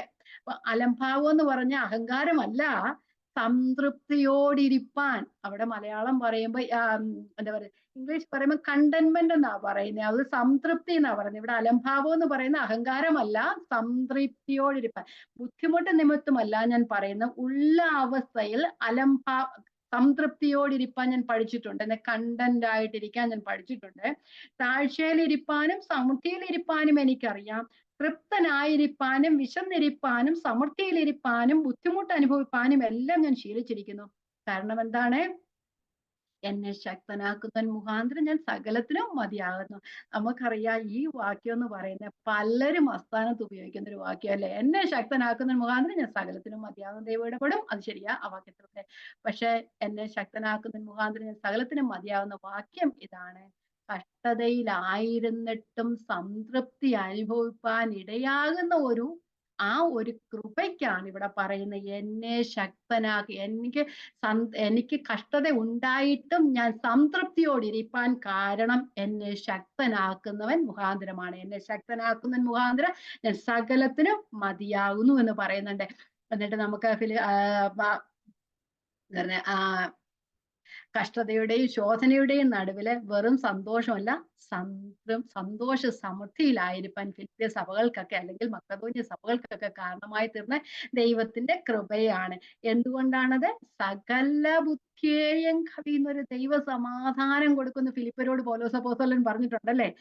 അപ്പൊ റോമയിലെ തടവറയിലായിരുന്ന സമയത്ത് ഫിലിപ്പിയർക്ക് ലേഖനം എഴുതുമ്പോൾ പൗലോസ് പറയുക, എപ്പോഴും സന്തോഷിപ്പിനെന്ന്.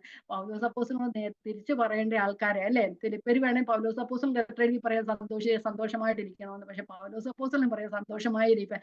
രണ്ട് ചങ്ങലകൾക്കിടയിൽ അല്ലെങ്കിൽ പടയാളികളുടെ അടുത്തിരിക്കുന്ന ആള്, ചങ്ങല ബന്ധിക്കപ്പെട്ടിരിക്കുന്ന ആള് പറയാൻ സന്തോഷത്തോടിരിക്കാൻ. അത് ദൈവം നൽകുന്ന കൃപയാണ്. വായിക്കാം, ഫിലിപ്പി ലേഖനം 4-ന്റെ 4-ഉം 6-ഉം 7-ഉം വാക്യങ്ങൾ ഞാൻ വായിക്കാം. കർത്താവിൽ എപ്പോഴും സന്തോഷിപ്പിൻ എന്ന് ഞാൻ പിന്നെയും പറയുന്നു. പൗലോസ് ആ സന്തോഷം അനുഭവിച്ചത് കൊണ്ടാണ് സന്തോഷിപ്പിൻ എന്ന് പറയുന്നത് കേട്ടോ. 6-ാമത്തെ വാക്യം, ഒന്നിനെ കുറിച്ചും വിചാരപ്പെടരുത്, എല്ലാറ്റിലും പ്രാർത്ഥനയാലും അപേക്ഷയാലും നിങ്ങളുടെ ആവശ്യങ്ങൾ സ്തോത്രത്തോടുകൂടെ ദൈവത്തോട് അറിയിക്കുക അത്രയും വേണ്ടത്. എന്നാൽ സകല ബുദ്ധിയെയും കവിയുന്ന ദൈവസമാധാനം നിങ്ങളുടെ ഹൃദയങ്ങളെയും നിലവുകളെ ക്രിസ്തുവേശുവിങ്കൽക്കാക്കും. എൻ്റെ ഏറ്റവും വലിയൊരു മരുന്നാണ്. എന്തത്തിന് പോയി എന്ത് വിഷമം വന്നിരുന്നു അവിടെ പോയി ദൈവത്തിന്റെ സന്നിധിയിലായിരിക്കും ആദ്യം കാണുന്ന വാക്യം ഇത് തന്നെയായിരിക്കും. അത് ഞാൻ കാണുന്ന വാക്യമല്ല, ഞാൻ എഴുതി വെച്ചേക്കുന്ന വാക്യം കേട്ടോ. എൻ്റെ പേപ്പർ എടുക്കുമ്പോൾ ഒരു പേപ്പർ കുറച്ച് വാക്യങ്ങളൊക്കെ എഴുതി വെച്ചിട്ടുണ്ട്, അത് ആദ്യം എടുക്കുന്ന വാക്യം ഇത് തന്നെയാണ്. എന്തെങ്കിലും വിഷമങ്ങളോട് കൂടി അവിടെ പോയിരുന്നു പ്രാർത്ഥിക്കുക, ഇതെല്ലാം പ്രാർത്ഥിക്കണമെന്നൊക്കെ വിചാരിച്ച് അവിടെ പോയിരിക്കുമ്പോൾ ആദ്യം കാണുന്ന ഇതായിരിക്കും, ഒന്നിനെ കുറിച്ചും വിചാരപ്പെടുന്നത്. പിന്നെ അവിടെ എല്ലാം നിർത്തി, പിന്നെ വിചാരമൊന്നുമില്ല. കാരണം കർത്താവ് പറയുന്നുണ്ട്, ഒന്നിനെ കുറിച്ചും വിചാരപ്പെടരുത്, ഒരു കാര്യങ്ങളെ കുറിച്ചും. എന്ത് കാര്യമൊന്നുമില്ല, എല്ലാത്തിനെ കുറിച്ചും ഒന്നിനെ കുറിച്ചും വിചാരപ്പെടരുത്. എല്ലാത്തിലും പ്രാർത്ഥനയാലും അപേക്ഷയാലും നിങ്ങളുടെ ആവശ്യങ്ങൾ സ്തോത്രത്തോടുകൂടെ ദൈവത്തോട് അറിയിക്കുക വേണ്ടത്. എന്നാൽ സകല ബുദ്ധിയെയും കവിയുന്ന ദൈവസമാധാനം നിങ്ങളുടെ ഹൃദയങ്ങളെയും നിലവുകളെയും ക്രിസ്തുയേശുവിൽ സൂക്ഷിക്കുക. ഇത് സകല ബുദ്ധിയെയും കവിയുന്ന ഒരു ദൈവസമാധാനവും ദൈവം കൊടുക്കുന്ന ഒരു സന്തോഷ സമൃദ്ധിയുമാണ്. അത് മനുഷ്യനാൽ ഉളവാകുന്നതല്ല, കാശ് കൊടുത്ത് വാങ്ങിക്കാൻ കഴിയുന്നതല്ല, ഒന്നും ചെയ്യാൻ കഴിയുന്നില്ല. ഇത് ദൈവം കൊടുക്കുന്നതാണ്. ദൈവം കൊടുത്താൽ മാത്രമേ നടക്കുകയുള്ളൂ. എന്നിട്ട് രണ്ടാമത്തെ കാര്യം ഇവിടെ മഹാദാരിദ്ര്യം.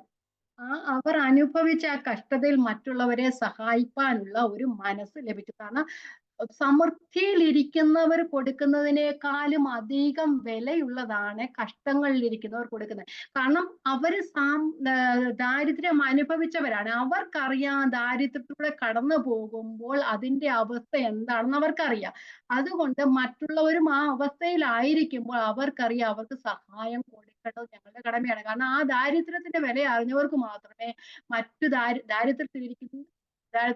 ദാരിദ്ര്യത്തിലൂടെ കടന്നു പോകുന്ന മറ്റുള്ളവരുടെ ആ അവസ്ഥ അറിയാനായിട്ട് കഴിയുള്ളൂ. ഇവര് ദാരിദ്ര്യത്തിലായിരുന്നു കൊണ്ട് യെരൂശലേമിലെ വിശുദ്ധന്മാരുടെ ദാരിദ്ര്യത്തിന്റെ അവസ്ഥ മനസ്സിലാക്കുകയും തങ്ങൾക്കുള്ളതിൽ ഒരു പങ്ക് അവർക്കും കൊടുക്കുവാനായിട്ട് ഇടയായി തീർന്നു. ഞാനിങ്ങനെ വായിച്ചാണ്, സമൃദ്ധിയുടെ ഔന്നത്യത്തിൽ ഇരിക്കുന്നവർക്ക് ദാരിദ്ര്യത്തിന്റെ ആഴം മനസ്സിലാക്കുവാനായിട്ട് കഴിയുകയില്ല.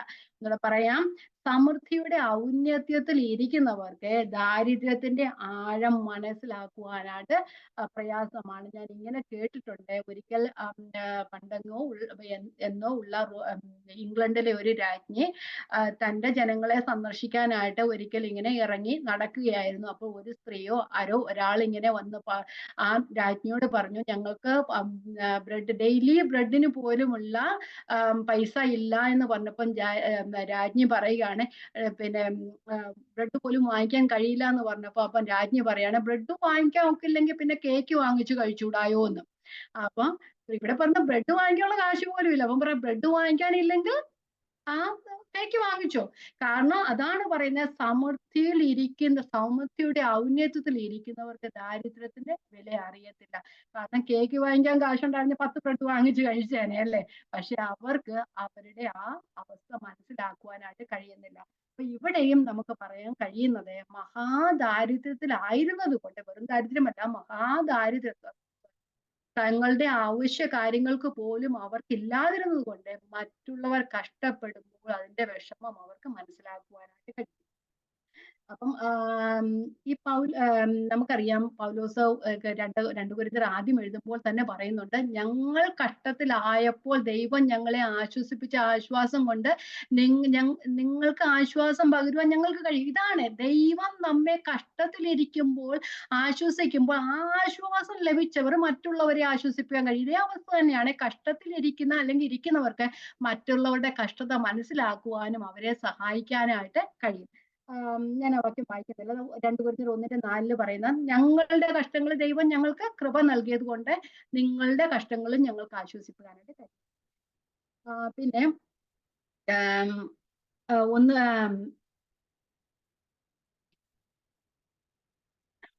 എന്തുകൊണ്ടാ പൗലോസ് അപ്പോസ്തലൻ ഇത് കൊരിന്ത്യരോട് പറയുവാനായിട്ട് കാരണം? എന്തുകൊണ്ടാണ് പറയുന്നത്? നമുക്കറിയാം, ഇത് റോമാലേഖനത്തിൽ പറഞ്ഞിട്ടുണ്ട്. അതുപോലെ തന്നെ കൊരിന്ത്യ ലേഖനം 1 കൊരിന്ത്യർ 16 അധ്യായത്തിൽ പറഞ്ഞു. എന്തുകൊണ്ടാ പറഞ്ഞത്? കാരണം നമ്മളെ തുടർന്ന് ഇങ്ങോട്ട് വായിക്കുമ്പം നമ്മൾ കാണുന്നുണ്ട്, ഒരു മനസാന്നിധ്യം അവർ കാണിച്ചിരുന്നു. ഇവരെ മക്കതോന്യ സഭകളെ സഹായിക്കാൻ ആഖായ ഒരാണ്ട് മുതൽ എന്നൊക്കെ നമ്മൾ വായിക്കുന്നുണ്ടല്ലോ. അപ്പൊ അവർക്കൊരു ഒരു കൊടുക്കാനുള്ള ഒരു ആഗ്രഹം ഉണ്ടായിരുന്നു. പക്ഷെ അവരുടെ ആഗ്രഹം തണുത്തു പോകാനായിട്ട് ഇടയായി തീർന്നു.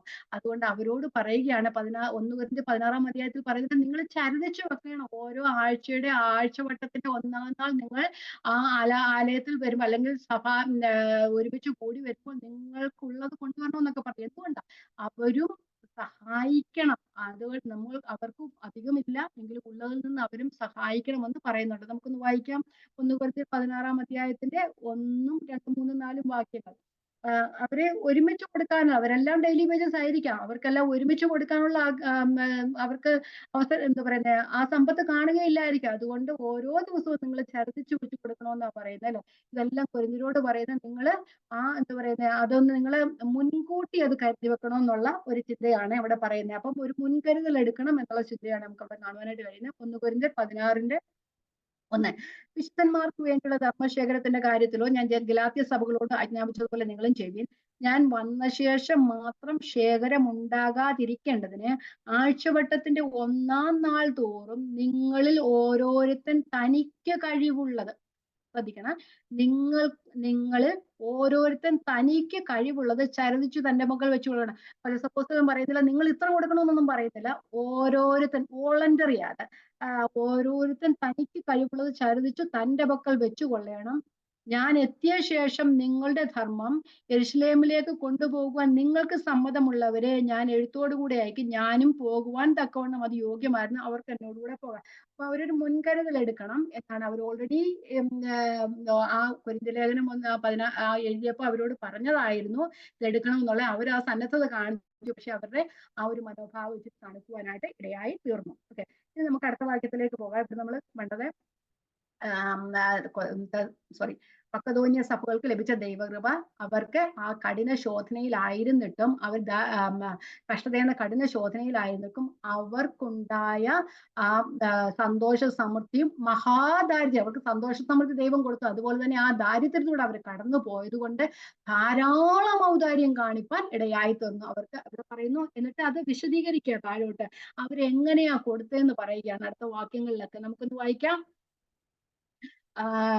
മൂന്നാമത്തെ വാക്യം, വിശുദ്ധന്മാരുടെ സഹായത്തിനുള്ള ധർമ്മവും കൂട്ടായ്മയെ സംബന്ധിച്ച് അവർ വളരെ താല്പര്യത്തോട് ഞങ്ങളോട് അപേക്ഷിച്ചു എന്ന് പറയുന്നുണ്ട്. PSC ബൈബിൾ എന്ന് ഞാൻ വായിക്കാം.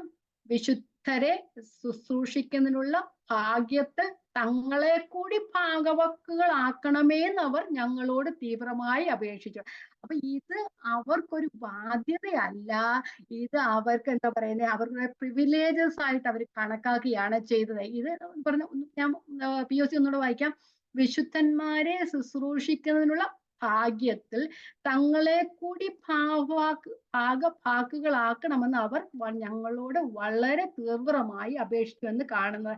അപ്പൊ ആ വിശുദ്ധന്മാരെ സഹായിക്കുന്നത് തന്നെ ഒരു ഭാഗ്യമായിട്ടാണ് മക്കതോന്യ സഭ കണക്കാക്കിയത്. അപ്പൊ അവരെ സഹായിക്കാൻ വേണ്ടി ഞങ്ങളെയും കൂടെ അതിൽ ഉൾപ്പെടുത്തണമേ എന്ന് നമ്മൾ ചിലപ്പം പറയത്തില്ല, എന്തെങ്കിലും ആവശ്യം ഉണ്ടെങ്കിൽ ഞങ്ങളെയും കൂടെ വിളിക്കണേ എന്നൊക്കെ പറയത്തില്ലേ, അതേ അവസ്ഥയാണ്. കാരണം ആ വിശുദ്ധന്മാരെ സഹായിക്കുക എന്നുള്ളത് അവരൊരു ഭാഗ്യ അവസ്ഥയായിട്ട് കണക്കാക്കുകയും അതിനെ സഹായിക്കാന് തങ്ങൾക്ക് താല്പര്യമുണ്ട് എന്ന് ഞങ്ങൾ അവരോട് അപേക്ഷിക്കുകയും ചെയ്തു. അവരൊരു ബാധ്യതയായിട്ടല്ല, അല്ലെ ഒരു ഒബ്ലിഗേഷൻ ആയിട്ടല്ല അവരത് ചെയ്തത്, തങ്ങളുടെ ഒരു ഭാഗ്യമായിട്ട് അല്ലെങ്കിൽ ഒരു പ്രിവിലേജ് ആയിട്ടാണ് അവരെ എടുത്തത്. അത് ഉണ്ടായ മനോഭാവത്തിന്റെ പ്രത്യേകതയാണ്. ദൈവകൃപയാൽ ഉണ്ടായ അവരുടെ ആ സ്വഭാവത്തിന്റെ സവിശേഷതയാണ് അത്. തങ്ങളുടെ കഷ്ടതയിലൂടെ കടന്നു പോയിട്ടും മറ്റുള്ളവരെ സഹായിക്കുക അല്ലെങ്കിൽ വിശുദ്ധന്മാരെ സഹായിക്കുക എന്നതൊരു ഭാഗ്യമായിട്ട് അവർ കണക്കാക്കുകയും തങ്ങൾക്കുള്ളതിൽ പ്രാപ്തി മൂലം പ്രാപ്തിക്ക് മീതെ എന്നാ പറയുന്നത്, പ്രാപ്തിയില്ല എന്നിട്ട് ആ പ്രാപ്തിക്ക് മീതെയും അവർ കൊടുത്തതാണ് നമുക്ക് കാണുവാനായിട്ട് കഴിയുന്നത്. ഇനി നമുക്ക് അടുത്ത വാക്യത്തിലേക്ക് പോകാം.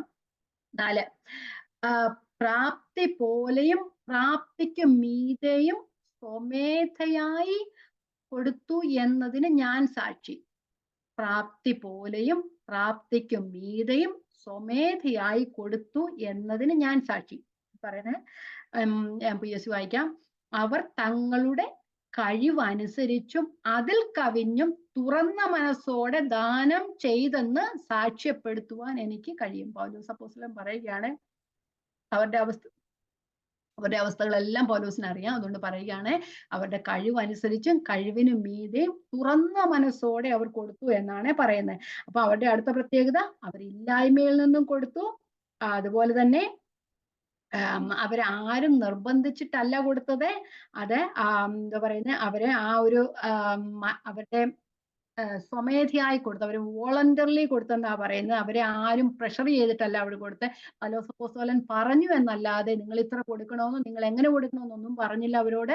അവര് സ്വമേധയായി വോളണ്ടറിലി അവർ കൊടുത്തു. എന്നിട്ട് പറഞ്ഞ പ്രാപ്തി പോലെയും കൊടുത്തു എന്നാണ് പറയുന്നത്. ഇവിടെ 2-3 കാര്യങ്ങൾ നമുക്ക് മനസ്സിലാക്കുവാനായിട്ട് കഴിയുന്ന ഒരു ക്രിസ്ത്യൻ ലിവിങ്, ഒരു ഗിവിങ്ങിന്റെ ഒരു മാതൃക അല്ലെങ്കിൽ ഒരു എക്സാമ്പിൾ ആണ് നമുക്കിവിടെ കാണുവാനായിട്ട് കഴിയുന്നത്. പ്രാപ്തി പോലെയും, അപ്പം നമ്മൾ ആ വിധവയുടെ കാര്യം നമ്മൾ പഠിച്ചല്ലോ. അപ്പൊ ആ പ്രാപ്തി പോലെയെന്ന് പറയുമ്പോഴേ എത്ര കൊടുത്തു എന്നല്ല, എത്ര ഉണ്ടായിരുന്നതിൽ നിന്ന് കൊടുത്തു എന്നാണ് അർത്ഥം, അല്ലെ? എത്ര കൊടുത്തു എന്നല്ല, ധനവാന്മാരൊക്കെ വന്ന് ആ ഭണ്ഡാരത്തിൽ ഒത്തിരിയും പൈസ ഇട്ടു. പക്ഷെ അവർ എത്ര കൊടുത്തു എന്നല്ല, എത്ര ഉണ്ടായിരുന്നതിൽ നിന്ന് കൊടുത്ത്. അപ്പം Christian giving should be proportionate. അപ്പൊ നമുക്കുള്ള ആ സാമ്പത്തികത്തിൽ നിന്ന് പ്രപ്പോർഷണൽ ആയിട്ടുള്ള കൊടുക്കണം. വിധവയാന്ന് പറയുമ്പോൾ മുഴുവൻ ഇട്ടു. അപ്പൊ ആ മുഴുവനൊന്നും കൊടുക്കാനൊന്നും കർത്താവ് പറയുന്നില്ല. പക്ഷെ നമുക്കുള്ളതിൽ നിന്ന് പ്രപ്പോർഷണൽ ആയിട്ട് നാം കൊടുക്കണം. ഉള്ളതിനനുസരിച്ച് നാം കൊടുക്കണം. ലൂക്കോസിന്റെ സുവിശേഷം 6:38 ഇങ്ങനെ പറയുന്നു. ലൂക്കോസ് 6:38, കൊടുപ്പിൻ എന്നാൽ നിങ്ങൾക്ക് കിട്ടും, അമർത്തി കുലുക്കി കവിയുന്നൊരു നല്ല അളവ് നിങ്ങളുടെ മടിയിൽ തരും, നിങ്ങൾ അളക്കുന്ന അളവിനാൽ നിങ്ങൾക്കും അളന്ന് കിട്ടും. കൊടുക്കുന്നതനുസരിച്ച് ദൈവം നമുക്കും തരികയുള്ളൂ എന്നാണ് പറയുന്നത്. പലരും സംഭാവനയൊക്കെ കൊടുക്കുന്നതിന് അല്ലെങ്കിൽ കർത്താവ് തരുമെന്നല്ലെങ്കിൽ അമർത്തി കുലുക്കി തരുമെന്നൊക്കെ പറഞ്ഞ് വാക്യമുണ്ട്. പക്ഷെ കർത്താവ് പറയുന്ന ഇവിടെ കൊടുക്കുന്നതനുസരിച്ച് നമുക്ക് കിട്ടുമെന്ന് പറഞ്ഞു. ഇവിടെ നമ്മൾ കണ്ടത് ഗിവിംഗ് ഷുഡ് ബി പ്രൊപ്പോർഷണേറ്റ്. രണ്ടാമതായിട്ട് നമുക്ക് കാണുന്നത് പ്രാപ്തിക്കും മീതെ. പിന്നെ ഗിവിംഗ് ഈസ് സാക്രിഫിഷ്യൽ. പ്രാപ്തി എന്തുവായിരുന്നു? അവർക്ക് പ്രാപ്തിയൊന്നും ഇല്ലായിരുന്നു.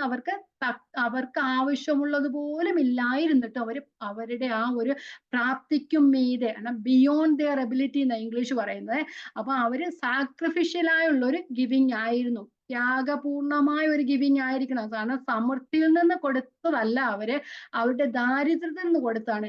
സമൃദ്ധിയിൽ നിന്ന് കൊടുത്താൽ നമുക്കൊന്നും നഷ്ടപ്പെടാനില്ല, അല്ലെ? അതൊരു ചാരിറ്റി പ്രവർത്തനം മാത്രമായി പോകും. പക്ഷേ ദാരിദ്ര്യത്തിൽ നിന്ന് കൊടുത്തു കഴിഞ്ഞാൽ നമുക്ക് നഷ്ടമാണ് സംഭവിക്കുന്നത്. അതിനാണ് ആ സാക്രിഫിഷ്യൽ ഗിവിംഗ് എന്ന് പറയുന്നത്. സമൃദ്ധിയിൽ നിന്ന് കൊടുത്താൽ നമ്മൾ ചാരിറ്റി കൊടുക്കുന്നത് പോലെയൊക്കെ ഉള്ളു. കാരണം നമുക്കൊന്നും നഷ്ടപ്പെടാൻ ഇഷ്ടം പോലെ ഉണ്ട്, അതിൽ നിന്ന് കൊടുക്കുക. പക്ഷെ ഇല്ലായ്മയിൽ നിന്ന് കൊടുക്കുമ്പോൾ അതൊരു സാക്രിഫിഷ്യൽ ഗിവിംഗ് ആയിട്ടാണ് കണക്കാക്കപ്പെടുന്നത്. കാരണം ആ ദരിദ്രയായ വിധവ ചെയ്തതും ഒരു സാക്രിഫിഷ്യൽ ഗിവിംഗ് ആയിരുന്നു എന്ന് നമുക്ക് കാണുവാനായിട്ട് കഴിയുന്നു.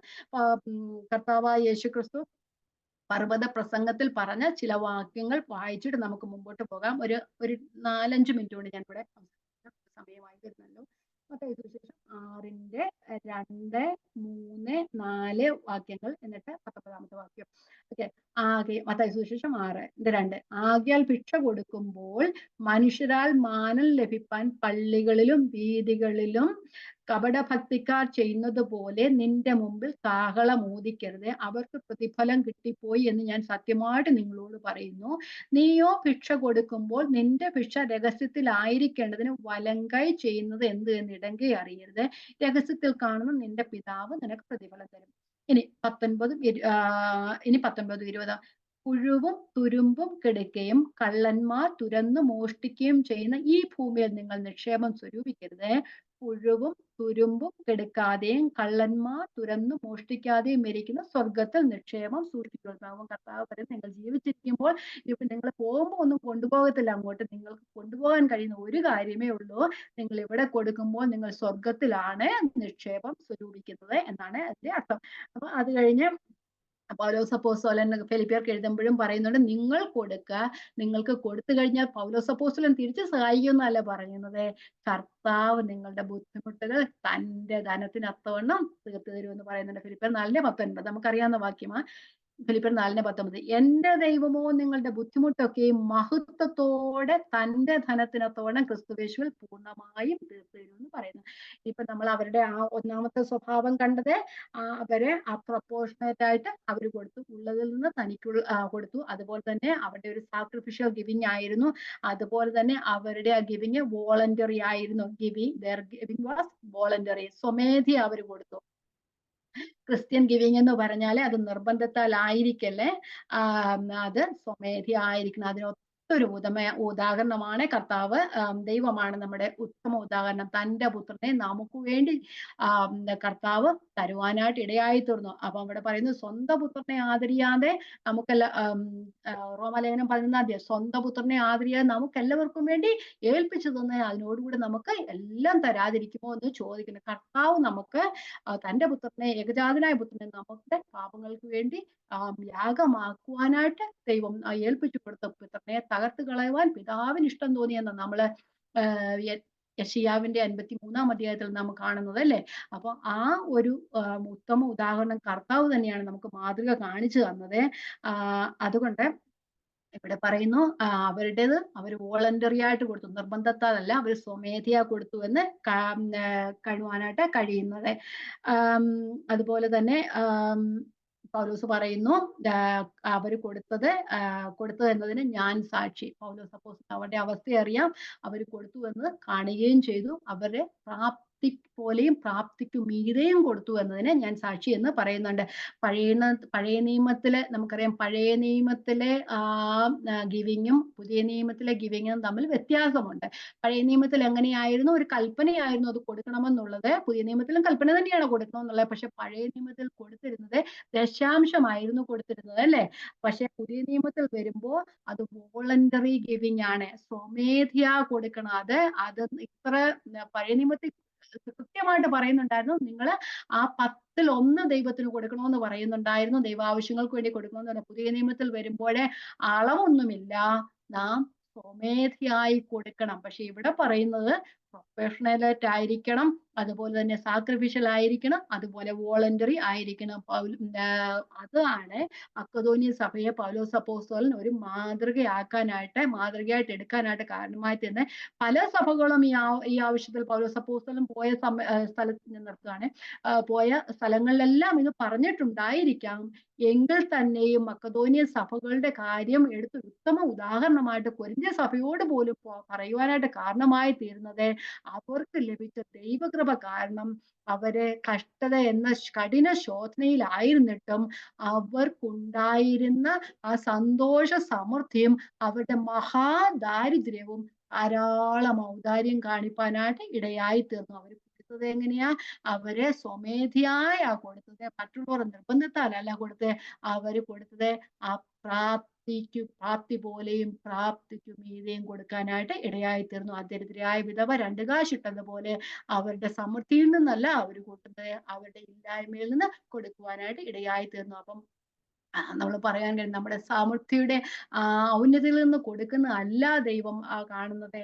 നാം ഉള്ളതിൽ നിന്ന് നമുക്കുള്ളത് ഒരു പ്രൊപ്പോർഷണൽ ആയിട്ട് അല്ലെങ്കിൽ സാക്രിഫിഷ്യൽ ആയിട്ടുള്ള ഒരു വോളണ്ടറി ആയിട്ടുള്ള ഒരു ഗിവിംഗ് ആണ് ദൈവം നമ്മളിൽ നിന്നും ആഗ്രഹിക്കുന്നത്. ഈ വചനങ്ങളാൽ ദൈവം നമ്മെ ഓരോരുത്തരെയും അനുഗ്രഹിക്കട്ടെ. ദൈവനാമം മഹത്വപ്പെടുന്നു. ദൈവത്തിന്